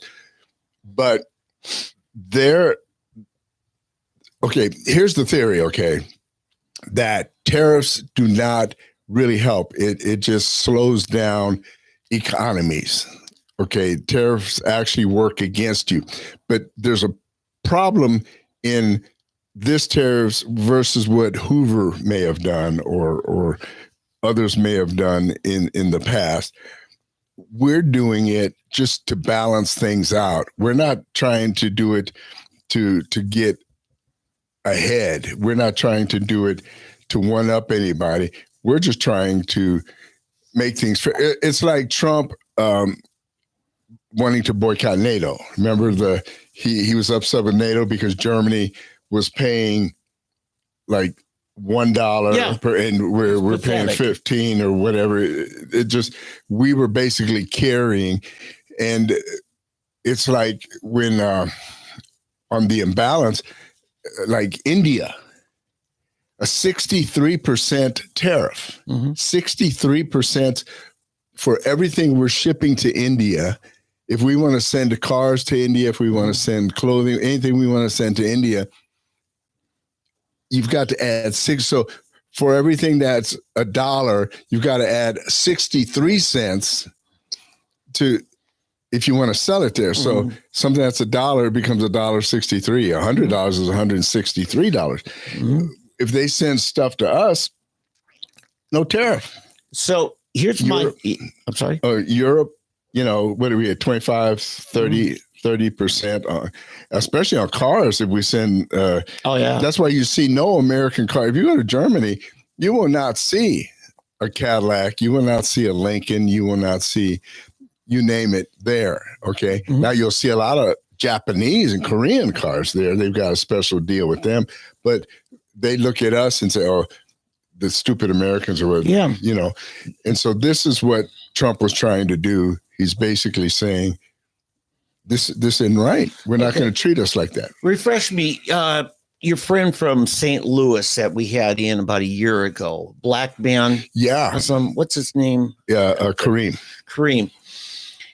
The guy's so sharp on economics. Yeah, we should call him. I should get him. I'd love to have him back in on this because remember, he said, I don't like the term capitalism. First of all, it was a term put upon us by the Marxists. He said, I'm a free enterprise. He said, he says, what we had centuries past was mercantilism, where the government controlled commerce for the government's strategic benefit. They refused to let you ship overseas. They refused to let certain things in. And it was a heavy-handed government, and tariffs was a big part of it. And that's why I'd love to pick his brain on this. But here's the thing. I'm going to say something here, and I got to explain it after I perform CPR on Eddie's heart attack here. I don't think the tariffs work. The only time they work is if I can impose a tariff on the other country's goods, but they're not going to impose a tariff on mine. Exactly. Which is exactly what's happening. Right. They're at war with us, economic war, but we're not at war with them. Therefore, it's working for them. Right. Because we are rolling over and say, hit me again, kick me again. And the only way I support what Trump's doing, and I think it's not even an option, I think it's a must do, is you must reciprocate. Right. Whatever they're doing to you, those are the terms that they face. And we're still not even doing what they're doing to us. For example, 65%, and he's throwing a 35%. Right. But what I think is going to happen here is it's going to suppress economies. It's going to suppress GNPs of all countries. Right. And then you can sit down with all of them and says, how about we all take them off and everybody lives a much better life? Right. But because the tariff is a suppression, therefore, let's get rid of all of it. But whatever we do, we're going to respect each other. It says, do unto others as you would have them do unto you. Right. Now, here's what I think is going on, though. Okay. The European leaders in particular, they hate Donald Trump. I think everybody understands that. Germany, France, and England mainly. The globalists do. The globalists. Yeah. They hate him with the I mean, I cannot express to you strongly enough how much they hate the man. Okay. Because he makes them feel inferior because he's calling them on their game. Okay. He's exposing what they're really about, and they don't like that. Okay. Germany, it's a little deeper than that. They still think they're supposed to be the world dominating power. They really do believe that. Having lived there, Germans, yeah, they really. But the French are just as bad, and the English, they all are arrogant. Well, no, but it's a little different. The French are just that way, but they can't do better. They don't know better. We don't call them frogs for nothing. No. But anyway, no. But so what I see happening, the globalists, there's a conspiracy here now. And they're digging in and trying to get everybody else to join them, and then they're working the media, are the Democrats in America, and of course the mainstream media, to make it look worse than it is. Mm-hmm. And that's what's going on. So what's got to happen here is for us to stand strong. The president needs the American people to stick with him, to ride it out. And, short-term pain for long-term gain. Yeah. That's really the story. And and right here is an article on Fox said Trump urges Americans to hang tough on tariffs as the markets tumble. Yeah. Now the markets dropped, I think, 2,000 or 3,000. About 23 yesterday alone. Yeah, just yesterday alone. So yeah, we might be up to 5,000 points. I mean, it's brutal. Let's just say it's brutal. We're back where we were a year ago. Yeah. So, well, actually, no, we've only halfway. This is the beautiful thing that people don't understand. We've grown so much that even with all of the fall, we're only halfway back to where we were a year ago. Oh, yeah. Okay. The reason I know is because they talked about it last night. I cheated. No, okay. But anyway, but this is But see, what you're saying, Dave, is what most people think. Yeah, because that's how it feels. No, but I'm saying, but that's how it feels. People, you feel because the losses, daily losses have been so extreme, it feels like we have to be back to where we were a year ago or even worse. These are not even the worst losses that the Dow has ever experienced, which is crazy. So it's painful. It's brutal. It's not easy. It's hard. It's tough, but we have to stick with it because, as we talked about earlier, the just greed of those investors, the people who trade, is going to at some point say, well, wait a minute, now I'm starting to lose money. I've got to start making money again, and I'm not making money as the market is going down. So what we've got to do now, we got to start pumping it back up, get it to go up. So I would advise you, if you have a broker, an investment counselor, investment advisor, or a broker, someone you can invest through, like Mike Mazzei, give them. That's Eddie, I got to say, I was right here. On May 2nd of April 26th of last year, we were at 38,239. Now we're at 38,240.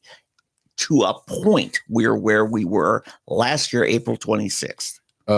Dow Jones. All right. Industrial. I'll check it. Yeah. Okay. Oh, wait a minute. No. This is Dow Jones Industrials. Okay. Check the NASDAQ. Okay. Yeah. That would be another story. Yeah. NASDAQ and S&P. Yeah. So I was okay. Anyway. Yeah.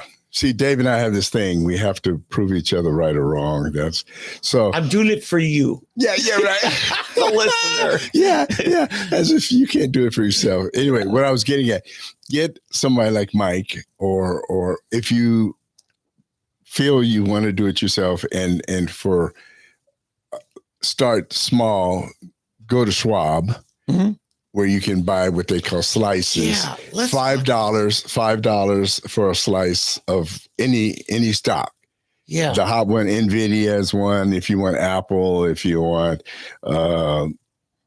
Williams Company's been on a tear. Williams was on a tear up until this week. But anyway, you can buy shares for $5 shares, and eventually they build up. If you $5, $10, $20, you got $20 a month, $50 a month.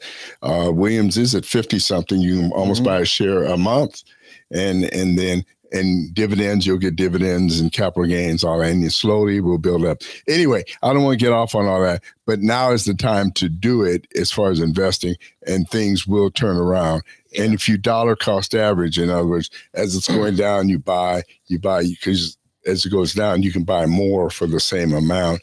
And when it comes back up, you've made money. So do you remember in 87, the big stock crash? Mm-hmm. Because we hadn't seen anything like that since October 29. Right. Right. And they're interviewing a guy on the floor, and he's just kind of in a daze. They ask him, and he kind of looks at me, he says, there's some incredible deals if somebody wants to put money in right now. Stephen Moore said that yesterday, and Stephen, who is an economist and I think still is an advisor to Trump. When I had dinner with them back in 2016, he was on the Trump finance team for his campaign. And that's the thing. He says, you're looking for a time where you're probably going to get a good deal. Now, listen, they're not all the same. Some are still performing quite well. Some are performing horribly. And I would stay away from. Yeah. So, what's his name? Berkshire Hathaway, Warren Buffett. He says, I never invest in a business I don't understand. He was talking to Ted Koppel sitting in a Dairy Queen. He says, Berkshire owns a significant amount of Dairy Queen because I understand this business. He bought Burlington Northern Railroad because he said, I understand the basics of this. Be careful not, your brother-in-law may have a great deal in on some penny stocks. If you don't understand the basics of business, stay out of it. Right. So it is a good time for somebody to wisely invest at least something. Yeah, slowly and diversify. And methodically. And like I said, there's a thing called dollar cost averaging where you put the same amount once a month. And that way, when the stock goes down, you buy more of it. When it goes up, you buy less of it. But when it goes up, what you bought, because you bought more, it's worth that much more when it breaks even. So it's this thing. Hey, on this, Eddie, you know a few things about this. So when a person puts money in the bank, whether it's a CD or market or whatever, the bank reports to the government every year how much interest income you made, and you have to pay taxes on it. Right. You buy stock. If you don't sell, you just hang on to it. Right. It goes up, maybe doubles or triples. You're not paying any taxes until you sell. Well, yeah. Except on the dividends. Or capital gains, right. Yeah, the capital gains Capital gains, which is actual cash payment every quarter, monthly on some dividends. The dividends you'll pay taxes on. But the rise in value of the stock is separate from dividends. That's separate, right. The rise you don't until you sell. You've got two ways of making money in stocks. One is the share of the profits each quarter, and then the value of the stock, your percentage of ownership may go up or down. Right. But on that second part, the value of the stock, until you sell, you don't realize a gain. Therefore, there is no taxes on that gain. Right. And the way to even avoid that is to put it into a Roth IRA, and then you can invest $7,000 a year, or initially sometime, then $6,000 a year after that. Well, Roth is a separate vehicle. You could do this whether you do Roth or not. Okay, thank you. So if you do a Roth, you will not ever pay anything on your gain when you sell it. That's the thing, because the money you're putting into a Roth is already taxed. Gotcha. Yes. So that's hey, I want to move on here. President Trump is doubling down on his controversial tariffs program. And he's asking us, this is more what I was just saying, to hang tough. Trump, in a post on Truth Social Saturday morning, which is today, Saturday morning, this is pretty fresh, wrote that his plan is already working with trillions of dollars being poured into the U.S. economy. See, this is what the mainstream media is not telling us. Okay, it sounds really bad, these tariffs and the stock market's going down, but what's happening because of the tariffs, the stuff that Japan, Canada, Mexico, Germany, France, Italy, everybody is sending to us with the tariffs, we are actually making money as a country. That doesn't mean individual private companies are, and this is why a lot of companies don't like it, because it may be hurting their sales overseas. But the other side of that is the when you start making it harder to sell stuff overseas, you start working harder to sell it in your own country. And these guys are going to have to start thinking about, what do we do to get our customer base up here, our domestic customer base, and incomes will start rising here as well to be able to allow people to afford to purchase things more. So there are a lot of pieces involved here. And I think everybody just needs to sit back and calm down. He says, we're bringing back jobs and businesses like never before. Already more than $5 trillion of investment and rising. This is an economic revolution, and we will win.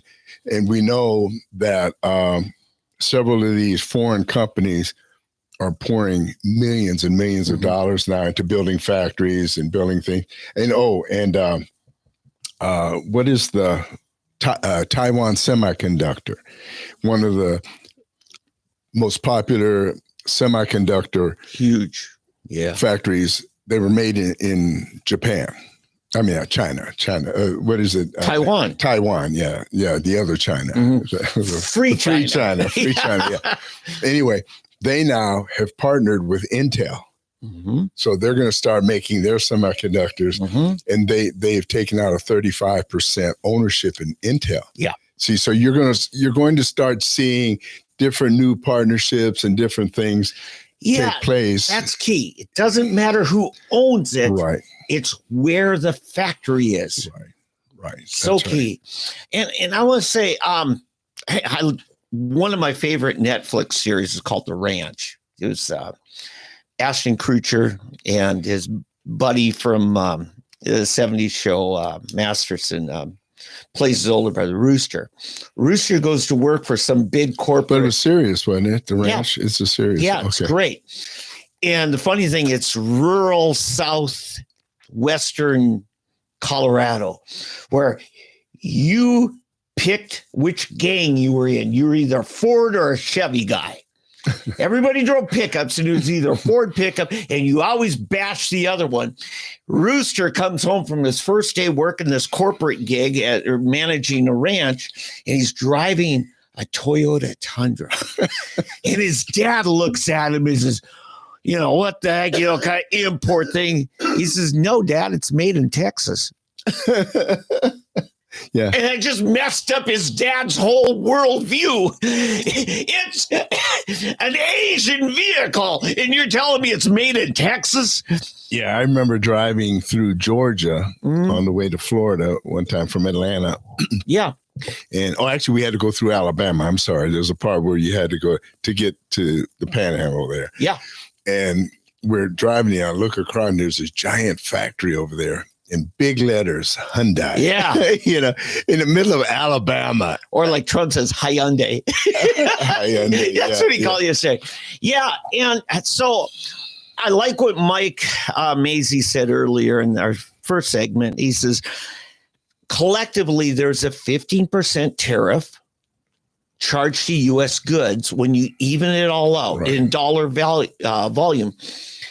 What Trump announced this week was whatever the tariff that country was doing on us, we're going to just charge them half. Right. See, that's it. We're not even now. Get this, because if we went up to what they're charging, dollar for dollar, which we have a moral right to do, some would say an obligation to our own workers to do, then they'll just raise it again. If they raise it now, and we're only charging half, now you know who the lunatics are who are for all-out war. Those are not our friends at all. Right. They have been, extorting. So it's just going to be really interesting. I think China has already expanded tariffs on U.S. goods as a result of it. That's the only one I know of. But how does, say, the British Parliament justify they're charging us 20, we're only charging them 10, and they think they got to raise it more on us? No, be thankful we're only taking back half. Right. Yeah. And basically what's going to happen if they keep raising it as they raise it, they're going to end up pricing themselves out. Yeah. Nobody's now, if you call tariff a tax on the consumer, let's just go with that for the sake of this argument. What you're willing to do is let a foreign country, or actually basically say, by buying something, my sales tax just went up. My government is taxing me for buying a foreign good above and beyond what they tax me for a domestic good, a sales tax. And that now you find out who the big government people who treat their own people like subjects and slaves. Well, I don't know if I ever told you this story. I think I may have told everyone this story before. When we lived in Germany, there was a Mercedes dealership on the Atlantic coast. I think they're North Carolina. And what they used to do, they would send us a check for $1,000. And this was, we're talking in the 80s now. $1,000 in the 80s was a lot more than $1,000 today. And I would get a check and my wife would get a check for $1,000. Then we would get these papers, a letter authorizing us to go to Mercedes and pick up a brand new Mercedes in our name. And then we take this, we go through, it's amazing to go to the Mercedes factory outside of, it's a place called Sindelfingen, which is outside of Stuttgart, Germany. So we would go there, they have this, and then they give you a 100 Deutschmark at the time, which is, let's say $100 coupon to eat in the Mercedes Michelin 3-star restaurant there, you know. And then they call your name and you go in and they do they take you through the car and they explain everything about the car. A field trip. Well, yeah. Guided tour, yeah. Yeah, of the car. But you're in like a garage, a giant immaculate garage. But you're in there with like 50 people. I mean, they got Mercedes and everybody's waiting to get their Mercedes. It's like waiting at doctors on this. Herr van Riesingham, Herr Huff, you know, and then Frau Huff, you know. So they call me and my wife, and so we both walk out. And then they take me to my car and her to her car, and they show us this beautiful new Mercedes, et cetera, et cetera. And then once they're through the tour, they give us the keys. We get in the car. We drive it out. We drive it 1 block out of the thing in 1 block to an exporter. And they'll drive it to the coast and then ship it to America, right? And the funny part, I always have to tell this. So here we are, we drive it to 1 block, we turn the car and then we have to walk back up the thing and we passing these people, who saw us in the room the whole time we're waiting for the car. You know, they're coming out with their new cars and here's us walking. It broke down already? Yeah, we're walking up the street back to get our car and go back. But, we were $1,000 or $2,000 richer because we did this. So they paid $1,000 per car to get us to pick it up, but they saved like $10,000 on import because it was a used vehicle. Yes. It wasn't a new. And you were importing it. Right. You were taking it back to the States. We shipped it back. And so they were able to sell buy them for like $10,000 less than they would have if they had just gotten it straight from the factory, shipped to America without a previous. Yeah, that was what Mike was talking about, the whole concept of loopholes a mile wide. You can drive a truck through it. Yeah. So they had all these deals and they learned how to game the system, which the average person, it wouldn't be worth their time. But on a scale like a big global manufacturer, it's worth it for their lawyers to pick apart the system and find a loophole. Can you imagine 10,000 times 10,000? Yeah.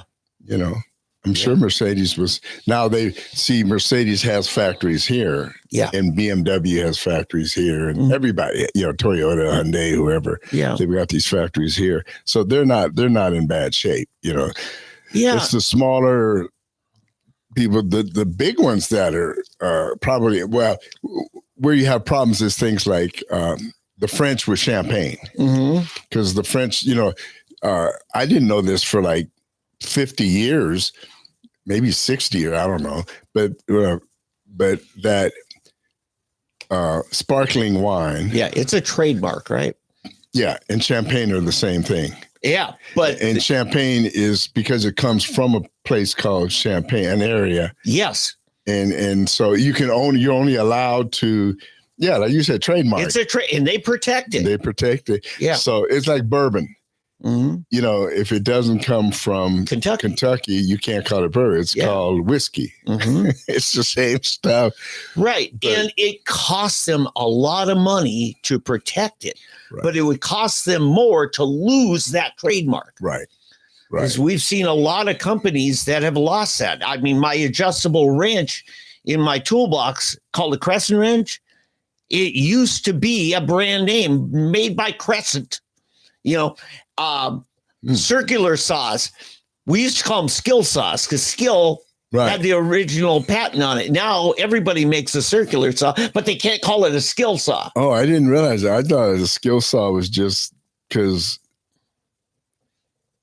you had to have skill to run the saw. No, it's skill with one L. But anyway, that is true though. You do have to have skill to run the skill saw. If you don't, you lose. Toss your finger. Yeah, you lose digits. Exactly. Yeah. But now this is where we're up against on this trade war. And I'm telling you, I think we're falling into what your friend from St. Louis called mercantilism, where the government basically controls the market of goods because they're collecting a duty, they're collecting a tariff. And yes, it always gets passed along into the final price of a consumer, but some of them, it'll just price them out of viability and people will go without or come up with some other means of getting their needs met. So it will suppress the market. Yeah. Oh, yeah. Yeah. But for a purpose and hopefully temporarily to get other people to change their practices. Like I said, and like you said, if it was just us one-sided, it would be one thing. Right. But because it's more of a retaliatory thing, and he has to show we're serious about this. Yeah. Because I mean, it is kind of dumb. It would be like, for example, I have this, I would love to be a cinematographer, okay, or videographer, whatever you want to call it. It's like, what do you call it? Affirmative action. Okay. I've always thought of this. Okay. You take track and field. Okay.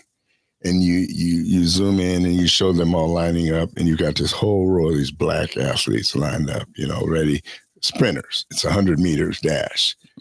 And then the guy, on your mark, gets set, hits the gun, and they take off, and they're running for like 50 yards. And when they hit the 50-yard line, the camera pulls back, and there's some white guy who started at the 50-yard line. And he's just, got a 10, well, he had a 50-yard head start. But and he waits till they get to 25 and he takes off, and then he breaks the tape and he's doing all of this, or you see LeBron James coming down the court and he's great at slam, and some white guy comes just knocks the ball all the way off the court. The trampoline. Well, or he's on a ladder. Yeah. And he just and that's kind of what I see here. That you're handicapping America, because we're just that much better at producing whatever we produce. Yeah, and so, but no, you can't do that to them over there.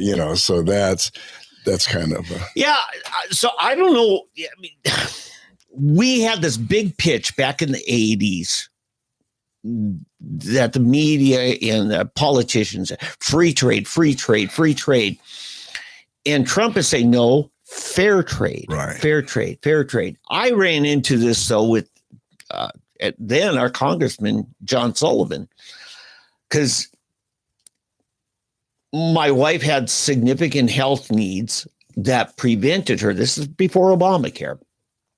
Nobody would insure her. And there was this high risk pool that was a joke because it didn't cover pharmaceuticals. Her medicines were costing me cash at the local Walgreens $600 a month. I then learned, thank God for the internet, I could order them out of Winnipeg Right, Canadian. for less than $300. Right. So I started doing that. Find out my own congressman, John Sullivan, who just a few years earlier was in my home, he's trying to crack down on that. He already shut down this kiosk thing up here at Fontana because they were just helping people get it. And all of a sudden they got hit with all these federal charges. They didn't do anything wrong, but it was the heavy-handedness of our pharmaceutical lobby. They didn't want us to be able to buy medicines out there. And I confronted John at a watch party, and he said, well, I just wanted to be safe. I said, it's made by the same company, in her case, Merck. Right. I said, it's still here. I said, John, I said, Canada only gives 7 years patent protection. We give 17. So for the last 10 years, we're still paying those proprietary prices because we've created a monopoly for them, or Canada got rid of it after 7 years. Right, right. So they have to drop down to compete with generics. I said, what's happening is me paying more here is subsidizing them selling the same product for a lot less than half. I'm subsidizing Canadian health care. Right. I said, I just want the same deal as the Canadians. And you can't fix that without fixing our U.S. Constitution sets our copyright at 17 years. You've got to have a global unification of that. But and then you run into a new problem. What? That is the corporations that like the 17-year patent. Oh, yeah. They want to keep it. Right. And a lot of them aren't even American anymore. You know, you have Teva, for example, the Israeli pharmaceutical. Yes. They make a lot of the stuff. Oh, yeah. You know, and so it's an Israeli company, but they do a lot of business in America. And so I think what they do, they have their factories here, but they do all of their inventing and their research and everything in Israel. Yes. But then they manufacture it here, but because they can make more money on it here. And so, but they're just one of the many, you know, of the pharmaceuticals that are so expensive. Like I have migraines. I have the migraine problem. And like you, I used to get mine from Canada. Yeah. And this is what's crazy. I was so thrilled when I was able to get this migraine medicine for $10 a pill, because to get it here, it was $60 a pill. So $60 to get it in America, $10 to ship it in from Canada. And or in India, I could get it from India, but they were distributing through the West Indies or somewhere there, you know. And so I'd order it from the West Indies. But then I had to go through Canada. It was a Canadian drug company, but they would get it from West Indies. And yes, they became global. Right. As a middleman. Right. But which is silly, you know, which is kind of silly that you're circumventing the rules that you set up. Yeah.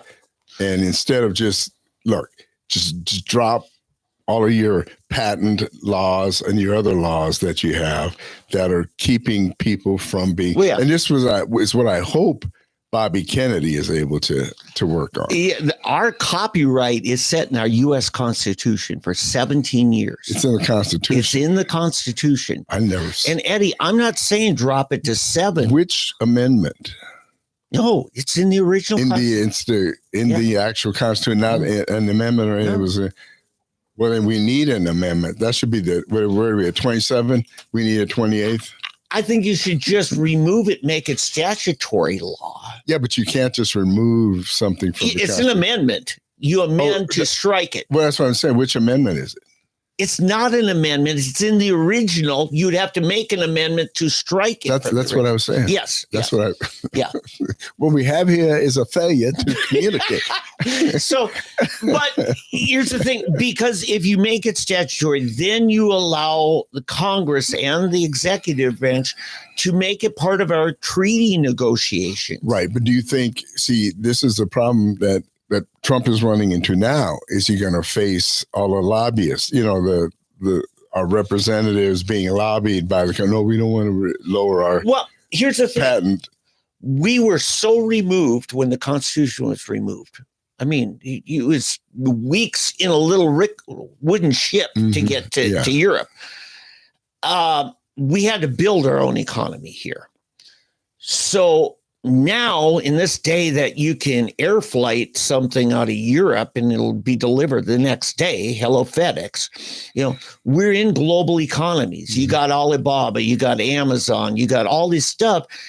And you now have a new dynamic that you have to adjust to. You just have to. And I think you make it part of your treaties. Now, here's another thing, Eddie. Our Constitution says that a treaty ratified by the Senate has the same effect as constitutional law. It supersedes any other statute. So maybe we have a way of doing that then, but you would have to make a global treaty on trademarks. And somehow we need to get, whether it's 7 years or 17, the point is you make everybody share the load of the R&D and stuff on a medicine. My other point on this, you're not going to get the honest truth as long as the number one advertiser on news shows, cable or broadcast, are the pharmaceuticals. They now have co-opted and own it. Oh, yeah. It's the same reason you'll never hear a story in the local TV or radio about gambling addiction problems from our local casinos, because they're not going to do that to their prime advertisers. Right. Okay. You have a corrupted, a prostituted news media. Oh, yeah. Oh, no, exactly. Sure. That is one of our big problems. And it all goes down to the root of all evil. Yeah. I mean, that almighty dollar, they're bought and they're paid for because they're the biggest advertisers. The two biggest advertisers are pharmaceuticals and cars. Yeah.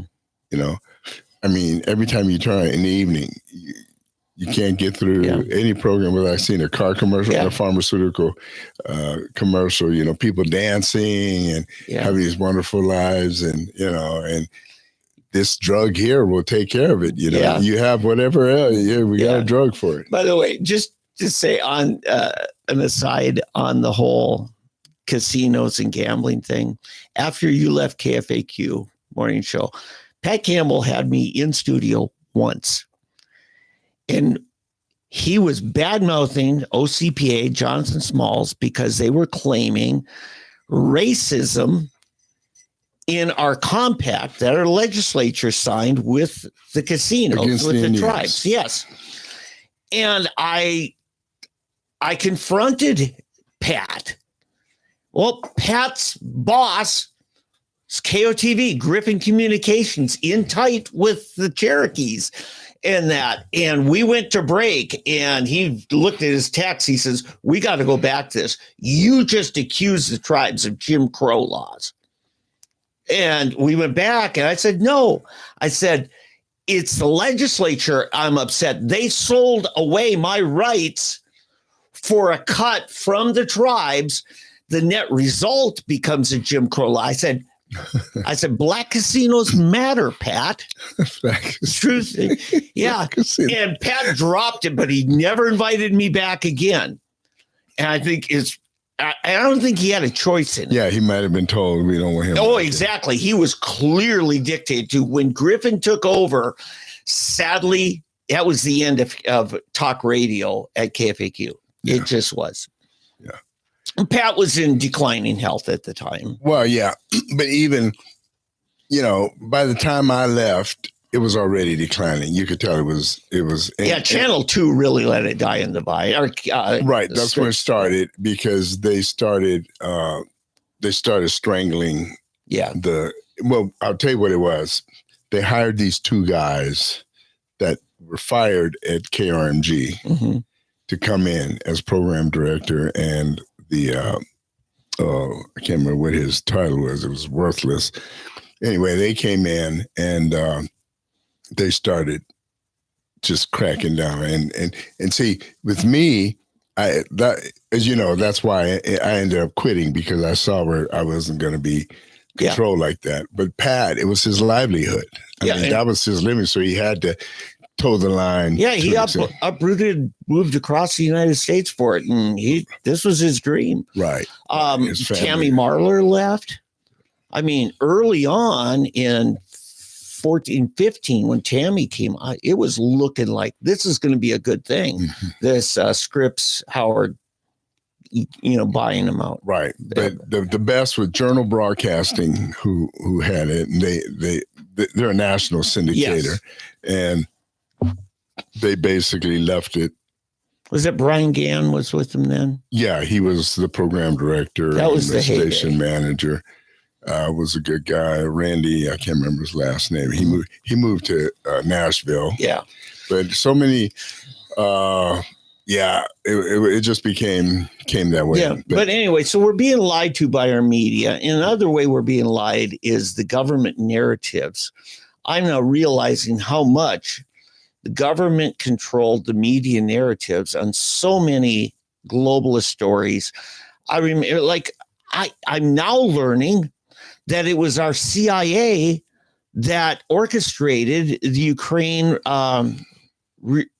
revolution in 2014. And it was spun to us completely different at the time. Same thing with the Iraqi war. And that was the globalists, which includes the Clintons and the Bushes. Yeah, it was that. What's that lady's name? Well, Victoria Nuland was part of that. Yeah, Victoria Nuland. In fact, there's tape of her behind these things. If you want to look, Google Victoria Nuland, and you can read about these different stories about all of the. How does especially a woman get that evil worldwide? Well, Hillary Clinton was the same way. Remember? Right. Yeah. Right. But Hillary is more overt. But see, Hillary had a personal. It was all about Hillary and the Clintons, whereas Victoria Nuland was kind of behind the scenes. She was just doing a job, but seemed like she was enjoying that job, doing those things. Yeah. And I mean, just. But Condi Rice was lying to us just as much as Colin Powell was lying to us. That whole globalist bunch.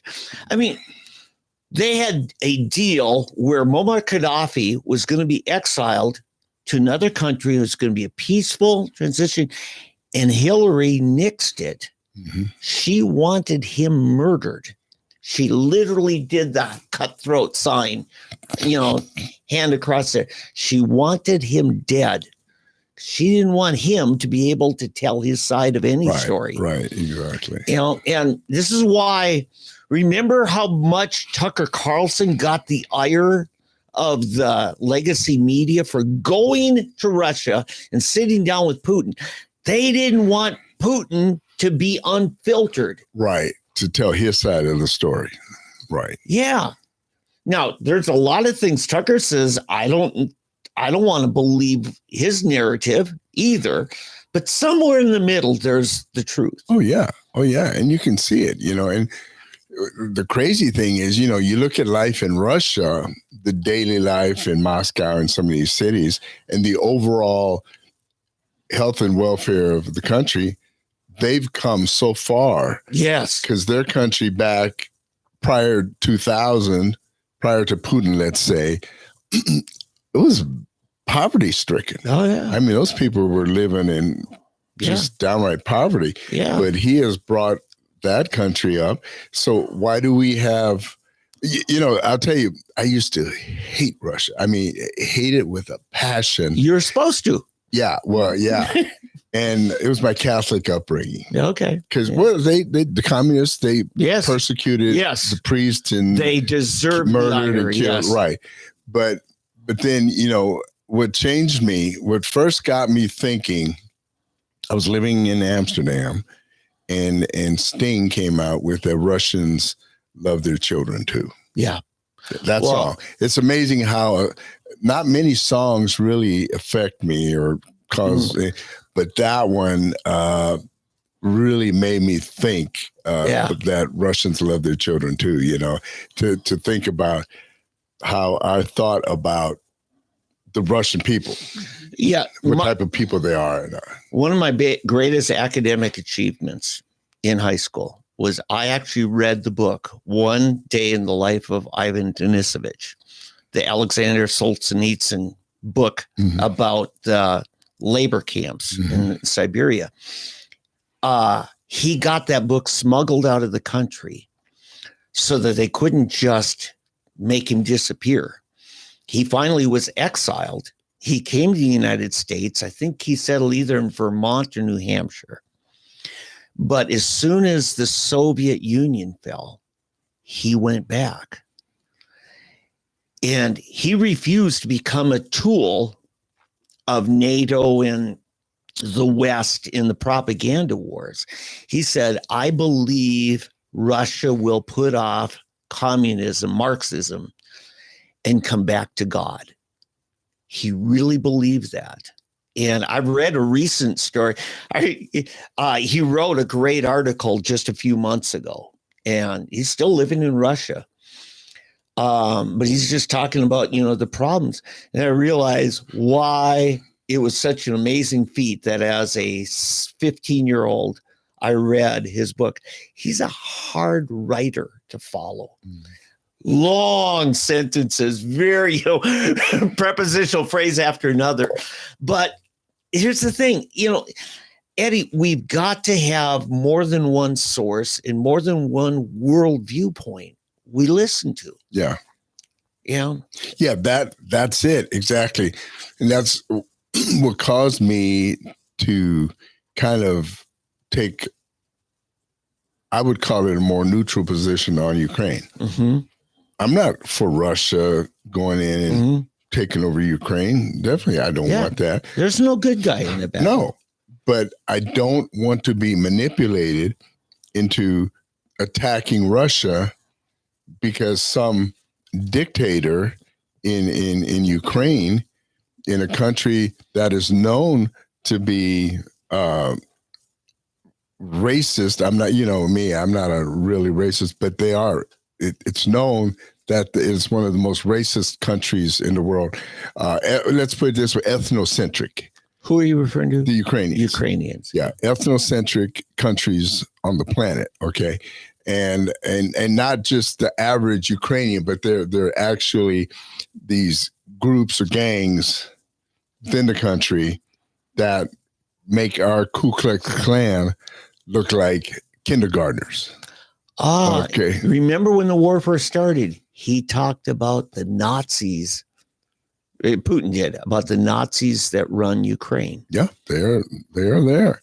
And because I've seen reports, reporters that have gone in and interviewed and seen, and done exposés. So there are no good guys here. Yeah. There are no good guys. I call it a turf war. It is. It's nothing more than a large-scale turf war. Yeah. And so, and we don't need to be getting into it, especially when it can escalate into a world war versus a territorial war. Yeah. And we're just being jerked around. Yep. Speaking of that, Marine Le Pen. Oh, yeah. Thank you. This is such a major issue.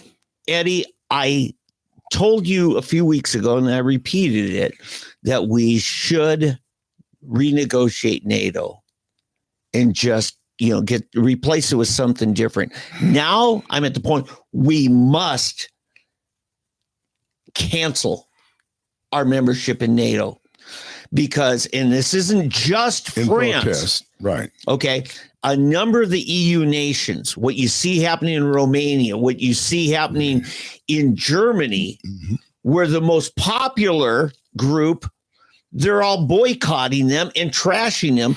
And then you see what's happening in England, guys like Tommy Robinson being thrown in jail and trumped up charges because he's trying to expose the fact that they're allowing the Muslim immigrants to have rape parties. And if the girls say anything, they get locked up. It's corruption. And Eddie, I understand this. NATO came about at the end of World War II because we had our fill of Nazis and we didn't want the Soviets to be the next Adolf Hitler. You know what? We are now in a treaty with a series of Adolf Hitlers Right. by degrees. Okay. Yeah. They don't have concentration camps yet. No, I agree with you. And I think we talked about last week or either last week or week before. Yeah, the week before. The new alliance, of nations where Greece, Italy are more in alliance, and Hungary from Europe are in alliance with us. And Poland, I think, is starting to lean more towards that. Yeah. It's so funny how the Eastern European nations are starting to become the freest nation. Yes. Who would have ever thought about Hungary that? would be an awesome place to live if I were European.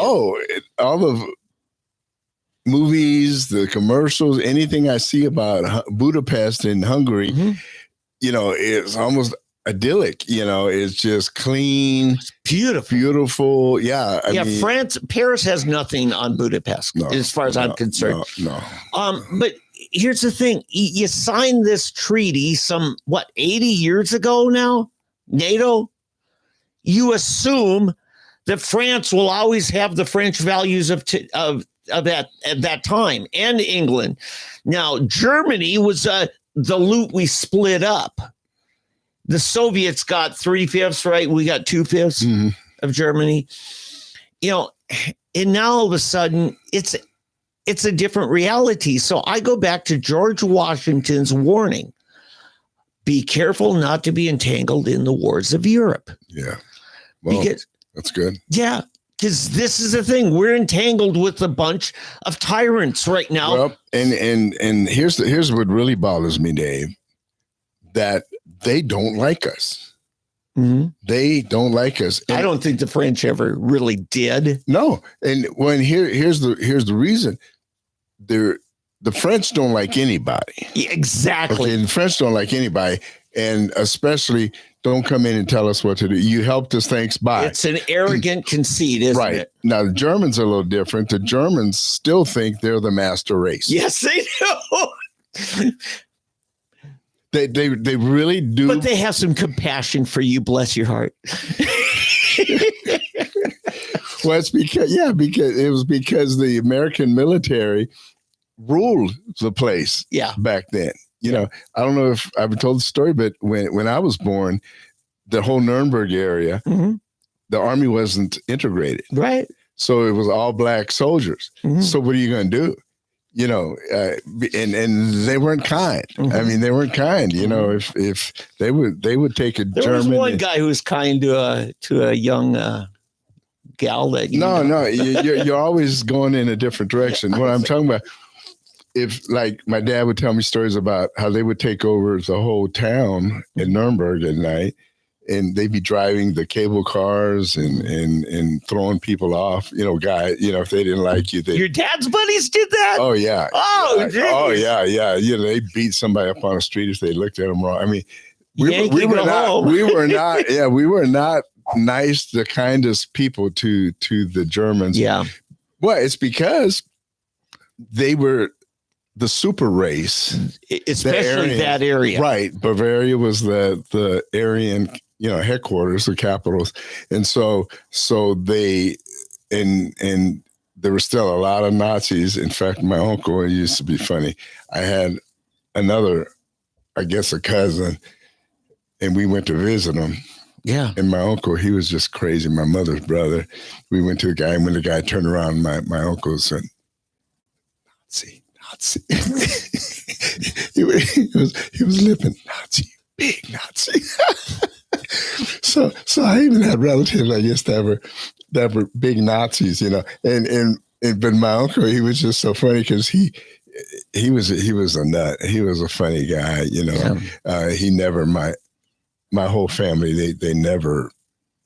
In fact, I may have told this how my grandmother, she used to be on the corners giving out anti-Nazi papers, and the Gestapo came by and took her papers and burned them, put lighter for them, burned them right in front of her. And my mom was a little girl at the time, but anyway, but the Germans, they have never outgrown, and it's not a Nazi thing. It's just the type of people they are. Well, they're proud Germans. That pride, exactly. That they are still supposed to be a super race, or they're supposed to rule or feel important, and America has just belittled them. You know, we just make them feel like dogs, you know, and it's true. I mean, America has not been kind to Germany, let's put it that way.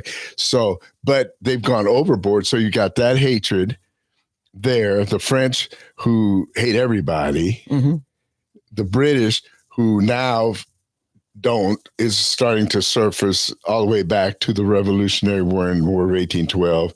You know, we're the little brother that is kicking your butt, you know, that whole thing. So those are the three main countries right now that are against the United States in Europe. Those three: England, Germany, and France. And the others are just along for the ride. Yeah. And the Eastern Europeans, they still see America as the liberators of Eastern Europe. But this nationalism that Trump's identified with, Marine Le Pen and several others, Viktor Orban and stuff, and Nigel Farage. Italy is on that side as well. And Greece, it's a little bit safer. They're right. But Nigel Farage, like a year and a half ago, all of a sudden, all the banks decided to close his accounts. He could not do banking, and the government did nothing about it. Well, go back to Marie Le Pen. She was arrested. Yeah. And on trumped up charges. Oh, very. So, I mean, just think about it, though. Well, at least Trump was never arrested. This shows what our system of government is like compared to the government of France. So here's the important thing. You have to understand, it's not just whether or not the charges are legitimate and proven.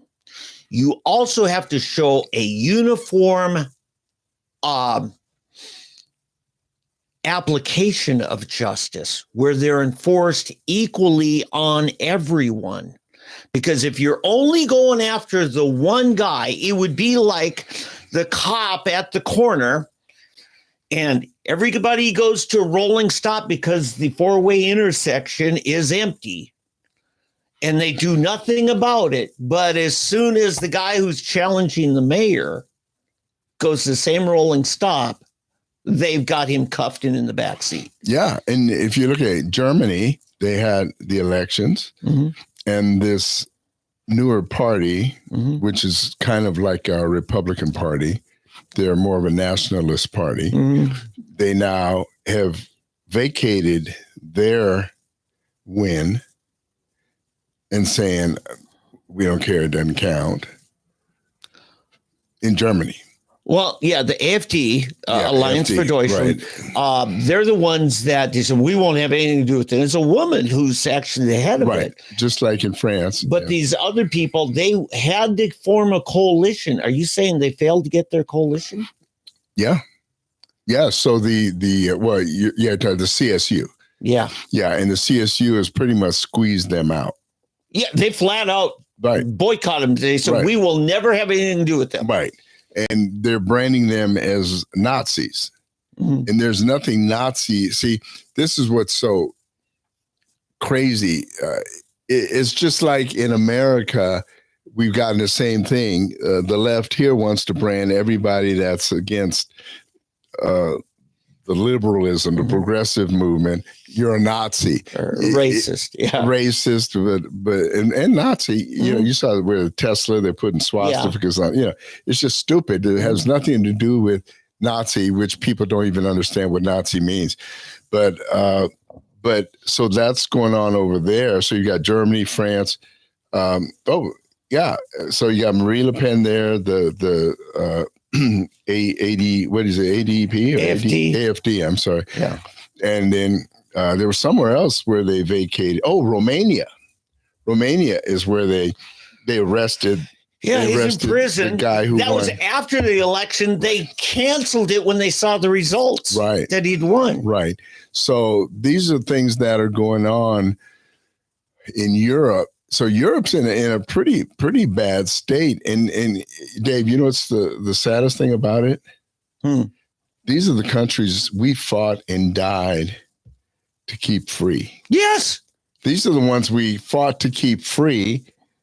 And they're as bad as the ones we fought to keep them free from. Yeah. It's just a sad state of affairs. Yeah. But, Alice Vendel that's her name. is the woman who's kind of the spokesperson and leader. She's co-leader with Tino Krupala. But anyway, and nicest lady, she's an attorney, I guess. And they just won't have any. They would rather have no government than allow her even to be part of a coalition. Right. And it's all it is. You need to understand all of these things that are going on. It's globalists that are doing this. It's the same people that run our Democrat Party here. But they're the least tolerant. Yeah. Oh, exactly. Yeah. Yeah. They're the least tolerant. They talk about tolerance and this and that, but it's all just BS. Look what Trump did. Last summer, I watched the Libertarians had their national convention. They still had their candidate, but Trump said, "Hey, can I come talk to you?" They wouldn't let him speak at their convention. So he rented the hall next door. And as soon as they adjourned, they all went in. Dave Smith, who's a comedian, he was on with Joe Rogan just yesterday. I listened to his podcast. He's a libertarian, a sharp guy, very sharp guy. He said, "I voted for Trump as a libertarian leader." He says he was the right guy at the right time. Now, he doesn't agree with a lot of what Trump's doing right now. Right. Because the libertarian believe in very, very scaled back government, right. you know. But this is the thing. Trump got the libertarians to a large degree, not officially, but to a large degree to buy in. You know, he got a lifelong classic Democrat icon, Bobby Kennedy. He's not the only one. You know, a number of people who were prominent homosexuals that are now, one of them's on his budget, and then Rick Cornell's one of his top, most trusted special envoys. You know, so Trump is being what the Democrat claims they are. Yeah, that's true. That's true. You know, and somebody said, actually, it's Joe Rogan and Dave Smith were talking about this yesterday. People painting swastikas on Teslas. He says, now think of it. The bulk of electric car owners are people who identify with the, you know, green, you know, energy and got to save the planet. And the only thing that's going to save the planet is electric vehicles rather than fossil fuels. And these people are showing they never believed it because they've turned violent and are destroying the very thing that's the emblem of what they think is our salvation. Yeah. If the guy running the company doesn't have the right beliefs and advocacy, you'll destroy his stuff. And you know, and using fossil fuels to destroy it. Yeah. See, that's what's so funny about it. That's what's really funny about it. They're such hypocrites. You know, they're all for the electric vehicles. Then they're running around burning and defacing Teslas. Yeah. You know, it's we want our way. If we don't get our way, we'll destroy your way. Yeah. We'll burn it down just to keep you from having your way. So if we don't get our way. Yeah. So the climate change narrative, this theory, the reason Tucker Carlson's so skeptical, he says, because all of their solutions empower them. And all of a sudden, a guy who's kind of at the leading forefront, the most successful electric car, that's commercially viable. The guy who's running the country doesn't have the right politics, so you're willing to destroy it. They never believed in it to begin with. It was just that shows exactly. It was just a front for their political advancement. The same way women's issues used to be their big thing. Yeah. Now transgenders is more important. Pick an issue. Black. Yeah. Women. Gays, which is women, and then gays. No, it's gays. That's so yesterday. We're into trans. Yeah. Now. We're into this. Not just Biden, but Obama. Last summer, Obama's just ridiculing black men, just demeaning them. Yeah. There's some runaway slaves, Yeah. And Biden saying, if you don't vote Democrat, you ain't black. Yeah. Well, do you remember? It reminds me of the hippie movement. Maybe you were a little too young for that. No. I had a commune right next door, rented an upstairs apartment. Yeah, but you might have come in at the tail end because what year were you born? In 71, I was in fourth grade and had 20 people living upstairs in a 2-bedroom apartment. Yeah, you were at the tail end, very tail end. 71? Yeah, if you were in the fourth grade, mm-hmm. Oh, yeah, you were way back there. Well, 71 was that the tail end? Yes, that was the tail end. Yeah, in fact, I would probably venture to say probably 70 was the end of the really good times. No, the hippie movement, I believe, started out as a legit and genuine movement. Mm-hmm. And, the whole love, peace, mm-hmm. All of that thing. And then the sinfulness of man came in. You got the people that came in that were corrupt from the beginning and figured out a way to co-opt it. Hey, I can get some free sex out of this thing, mm-hmm. free drugs. I've got clients here that I can sell stuff to make money off. And, and so you had people that were really fake hippies because they were doing it for their own good, just like the race pimps in the black community, in every group, the homosexual community. I'm sure they have race baiters. They have their own deal, gay baiters, whatever you want to call them. But mm-hmm. but yeah, you have that group of people, and it totally corrupted the whole hippie movement, and that's what killed it because eventually everybody, it went two ways. The people who were honestly seeking that whole thing, a great number of them ended up getting saved and becoming Christian. Yeah, and then John Kerry decided to turn it into politics. Remember, he come back from the war because he was an anti-war guy. Yeah. And that was the beginning of. Yeah, but see, that was a whole different deal. Tell me about it. Yeah, see, anti-war wasn't really a hippie thing. Oh, okay. The anti-war just used. Again, that was one of the things that messed it up. Overlap, though. They're separate, but they kind of overlapped as far as the time period. Yes, yeah. But what I'm saying is, what they did, they used the heart of the movement. Yes. Who doesn't believe in peace? So they tried to co-opt that to use it. They went into the black movement, got Muhammad Ali, got Martin Luther King into the anti-war movement. Remember, Muhammad Ali refused to go into the army. He refused to be drafted. Lost his title. Right, lost his title, all that. And so it created this groundswell anti-war movement. That wasn't really the hippies. Mm-hmm. The hippies were apolitical. They didn't care.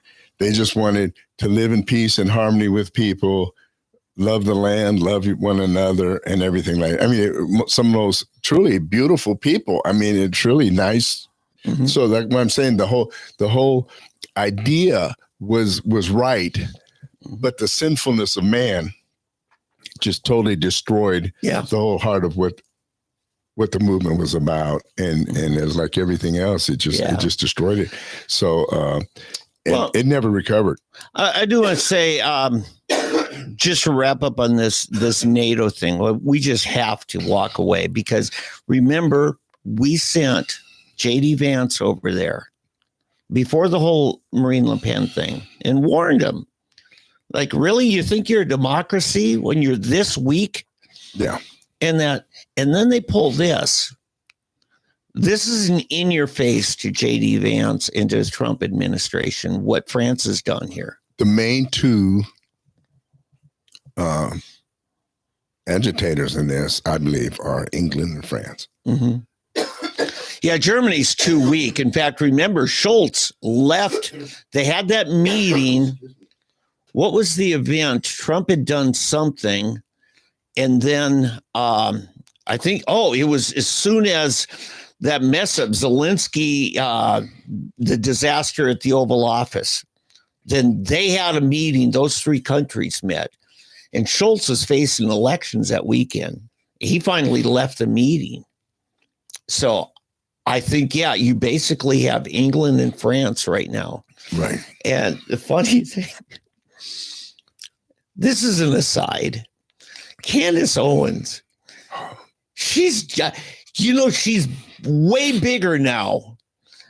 All of her YouTube podcasts have more viewership than any of the cable news networks. Joe Rogan was talking about it, Dave Smith.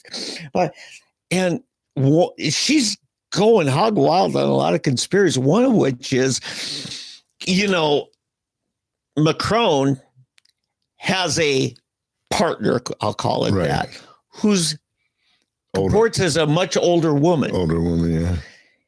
And she thinks that this older woman's actually a man.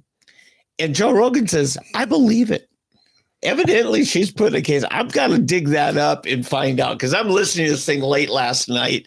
And okay, this is on my to-do list. I have to be honest. One thing I believe God has given me is a gift of discernment. Mm-hmm. And I'm not always right. I will confess. Mm-hmm.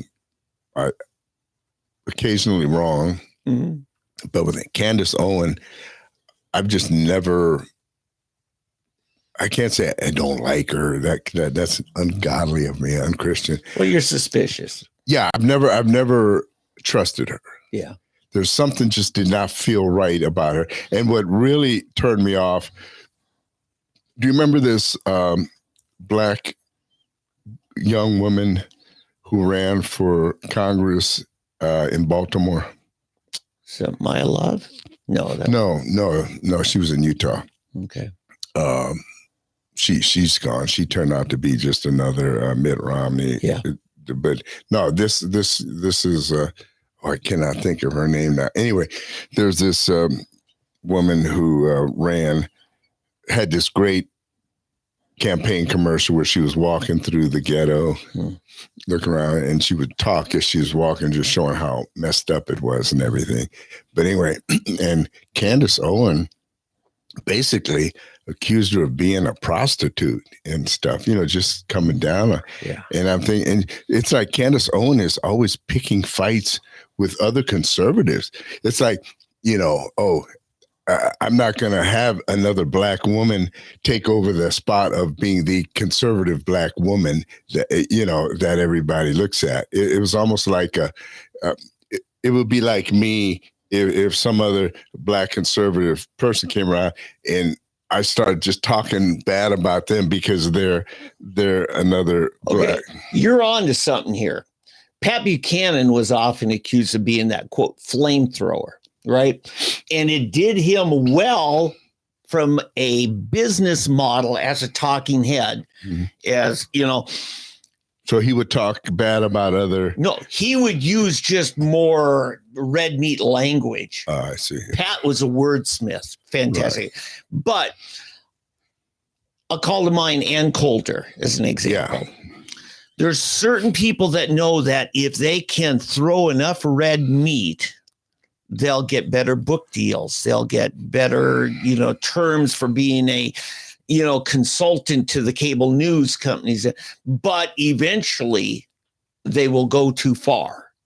And then they'll lose their credibility, lose their contracts. And I think Ann Coulter's way past that. Yeah, I think you're right. But as far as Candace, it's not just the throwing the red meat or what she talks about. It's the way she, to me, the straw that broke the camel's back was when she went after this girl in Baltimore. Yeah, that was the thing, because that was uncalled for. It was exactly. The girl actually, sued her, and then she apologized and everything went away, and all. But it was totally uncalled for, just because you want to be, there's not room for two of us in this. Oh, come on, No, Eddie, without naming names, you and I have seen up front certain people who want political power and influence.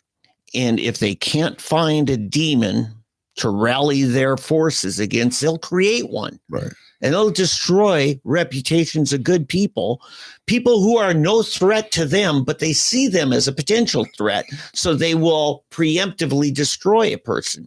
Yeah. I've been the subject of that. I'm sure you have, and this is a problem. We have this fine, path to walk here of calling things out, being perceptive and everything, but maintain your credibility and maintain your decency. Yeah. It's interesting because the other night, it's funny because we have, a couple of Black political activists. One is now a city councilor, and one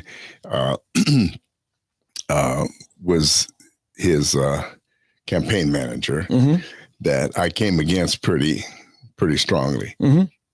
And people might think, oh, look at him, he's one to talk. Look what he's done over here. Mm-hmm. But see, it's not, I could care less. In fact, at the other night at Mike Mazzei's event the other night, we were really amazed. It was really good to see. There were several young Black political activists or people in there. I mean, my thing is this, look, I've got 20 some years left on this earth, probably, realistically. And yeah, well, yeah, I've got to stick up. But so I'm always looking for authenticity, and so I see these different young Black activist people, and I'm always hoping, Lord, is this the one? Is this the one? No, seriously, somebody that I can really believe in. He who you've heard of, or shall we yet look for another? Is that John's disciples said to Jesus? Yeah, kind of. But people that I can really, really believe in, and to make a difference. Mm-hmm. That's not in it for them. That is truly in, and particularly that are going to make an impact on the Black community, but do it in a way where it's no nonsense. We're not going to play your game, but I care for you. I'm doing this. It may hurt, the things I'm saying, the things I'm doing, it may hurt, but you need to hear it. Mm-hmm. It's like your dad, your uncle, your favorite uncle that isn't afraid to tell you, that haircut looks ridiculous, or you need to go. You're pretty good at being blunt, Eddie. Well, yeah, yeah, and so that's all I'm ever looking for is just like Trump. Mm-hmm. Like we getting back to the thing. I didn't like what he was saying. I still don't like a lot of what he says, but I know I can trust the guy. Yeah, that when it comes to the things that matter, he can sound like an idiot and say the stupidest, dumbest things, about him personally. A lot of it times it's tongue in cheek and things. Excuse me. Yeah. Well, but overall, when it comes to the really important stuff, I feel I can trust the man. Mm-hmm. And there's certain people that are like that, locally, statewide, nationally. And that's what I'm always looking for, is authenticity and honesty in people that we can trust.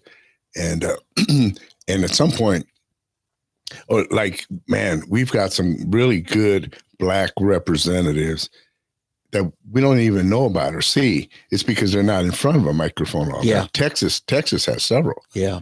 You know, every time I turn around, there's a new one. I say, oh, Texas elected them, you know, or somebody out of Utah or New York or somewhere, all these Republicans. And you're going to get more. I met a guy the other night from Wagner who ran against Kevin Hearn as a Democrat, but he's now a Black Republican. Okay. He's a Republican. He's Black. He's always been Black, but he's now he's now Black. He's always been a Republican. He's Black now. No, but I'm just kidding. But you know, and so, you know, I want to get to know him. See, you know, okay, you say you switched parties, and you know, but let's see what you're really about. You know, you and I have a mutual friend. I don't think either of us are all that close. I think I'll just say his name, David Fowler. Yeah. David was very close working with Edwin Lewis Cole, who books about Christian manhood, what God calls you to be as a man, as a Christian. And David was telling me one day, he says, I think it was him or somebody, says, I can talk to a guy for 20 minutes and know whether or not he had a father's influence in his life. Wow. And Eddie, you talk about your dad so much with reverence. Not that he's a perfect guy, but he was a role model. And you had that. And a lot of, you know, men, Black men who served like your dad did post World War II, before the military was even integrated. But they escaped that, you know, great society thing that, you know, Lyndon Johnson thought he was doing as a favor to the Black man, that resulted in much higher divorce rates. Yeah. And so many young Black men who never had a father figure. And I think that's one of the things that I know David has talked about. David Fowler's is, you know, you got to have a father. God will give you somebody if your biological father wasn't there, but you have to have that. And for many, the military actually helped them become the man they needed to be. And I don't know, because I hear you talking about politicians, people that you admire. Take Trump, for instance. I had no idea just how impressive of a father he was. No idea. Yeah, I know. Nobody did, because he was always a playboy, and he was this New York socialite and billionaire. And then but at home, I mean, my goodness, to hear Eric and Donald talk about it, he had those guys working out at construction sites. He had those guys, you know, involved in things. Yes, his relationships with women, you know, marriage is falling apart. That's not anything to write home about. But I don't hear him trying to make excuses for it. Right. And I just, you know, he lived a teetotaler life. Yeah, that was the surprising thing to me, that he never drank. He and I are still working on you, Eddie. Just teasing. Oh, I got my dig in. Now I can go home. Yeah. But yeah, I just have a little toke every now and then. Yeah. No, that's you. No, I advocate for it for veterans as a medicine, but by God, the last time I had anything like that was still the 70s. Oh, he's admitting it. Yeah. My 16th birthday. Guess what? But Christmas, my 17th Christmas was an ounce An For my ounce. brother. Give us an ounce For my brother, yeah. of weed. Yes. That's funny. His Columbia Sticky Bud. Whoa, he's even naming names now, you know. You know, a week after I got saved, I'm cleaning out my car Saturday morning, and there's a glove box. I pulled that out and I looked at it. And I had such a week in my new life in Christ. I can't believe it. This is so much in my past. I don't even feel like it's mine. When we heated our house a wood burning stove in the kitchen. Oh, Tossed that thing in, and my dad saw it. And that's when my dad really realized I was saved. Right. Oh, really? Yeah. Okay. He really knew I was serious. You know? Yeah. Haven't looked back. That's funny. Haven't looked back. Funny. So anyway, yeah, we all have a past, Eddie. Yes. I'm glad. Emphasis on past. Yes. Hey, okay, we'll finish up with this. Yep. The NCAA tournament wraps up this weekend. Tonight. Men and women. Well, Monday night for the men. Men is Monday. But the women, semifinals are tonight. Right. Semis start tonight. Right. And I am now, I'm pulling for Houston, of course, Big 12 to show the SEC something. Of course, we're playing Duke, aren't we? Or no, yeah, Duke. Yeah, and Duke's favored by 5.5. You know what? No, we're not playing Duke. Houston's not playing Duke. It's because oh yeah, you're right. The two SEC teams are playing each other. So right. there will be an SEC in the finals. Yeah, there will be an SEC in the final. Right. No, that's good. That you won't have two in the final. Right. Yeah, it's Duke and Houston. That's right. And then in the women's semi is tomorrow, and then the final later in the week. No, actually, I think they had their final is last night, and then Sunday. Usually. I don't think. Maybe you're right. I always thought the women's final was after the men. They did, and it used to be a Friday-Sunday game for the guys. Now I think they switched it with the women. Let's see who's right. All right, so women's college schedule. No, that ain't right. Saturday, Friday. Because I haven't heard anything. Yeah, so you had South Carolina beat Texas. Oh, they beat Texas. Yes, and UConn beat UCLA, dominated UCLA. 34-point win, UConn. Oh, UConn won. UConn dominated. Did Paige Belcher break the record, or they'll expect her to beat Caitlin Clark's record here? Yeah. I don't know. Okay. But Sunday will be so Sunday. UConn and South Carolina. So it is Sunday, okay. Yes. It'll be 2:00. It'll be on ABC, it says.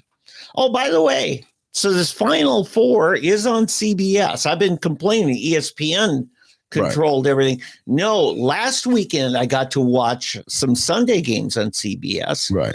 The men on CBS, I guess the women on ABC.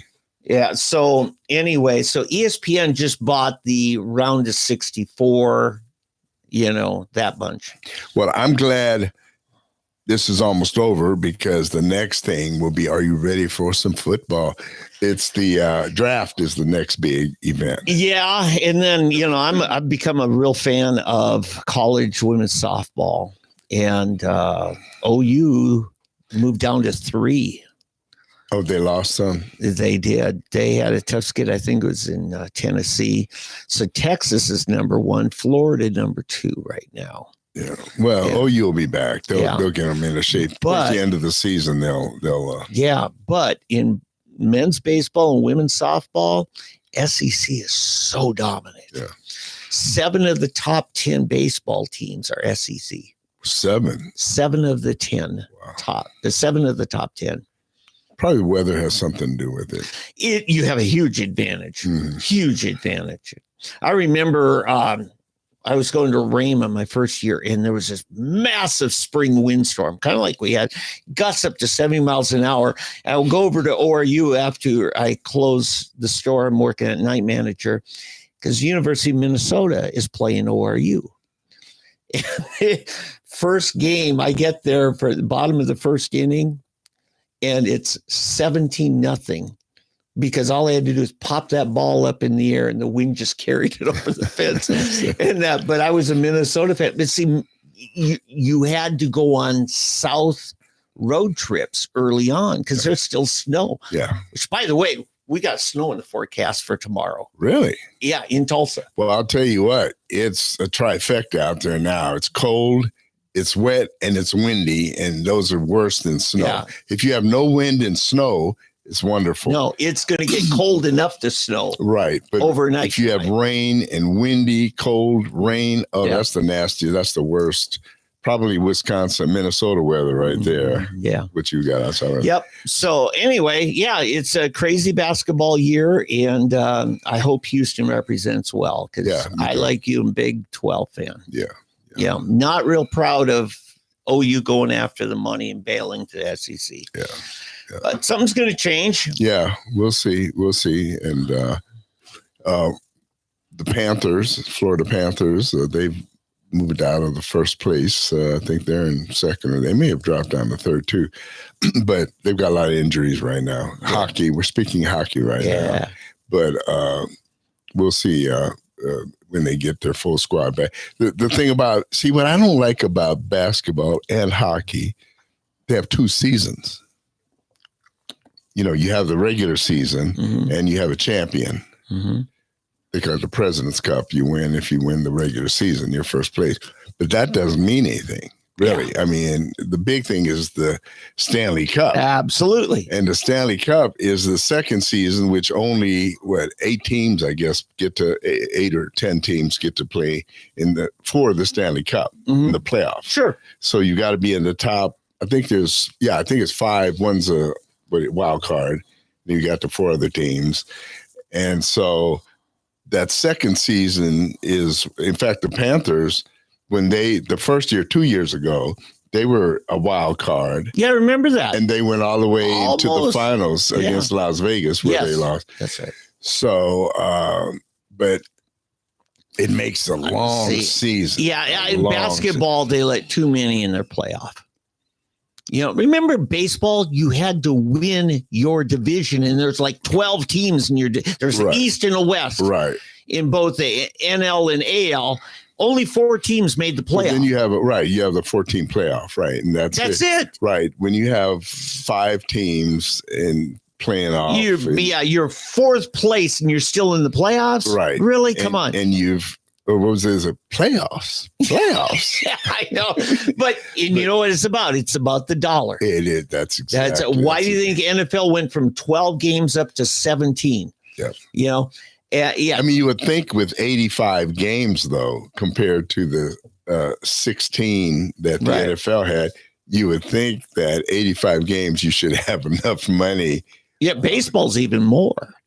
Yeah, play over 100. Yeah. Oh, that's ridiculous. Yeah. And I thought, well, at least it's a short playoffs. Also, the NHL, one of the things they did once the Olympic Committee allowed for pro hockey players in, they shut down the league during the Olympics on those years. Right. And I thought that's a cool which thing. will be next year. We have the Winter Olympics next year again. Yeah. Yeah, so that'll be fun. All right. Hey, everybody. Thank you for hanging with Dave and I with our own frivolous discussion. Hey, we thank again Mike Mazzei for being with us at the beginning, and we want to continue bringing candidates and different issues to your attention. If you will contact us at freshblack.coffee, we'll be happy to hear from you and suggestions you might have, like shut up, Eddie, shut up, Dave. Those kind of things. Anything, topics you want to hear about, and things like that. But anyway, we thank you for following us, and hope we may continue. We thank you, and God bless everyone.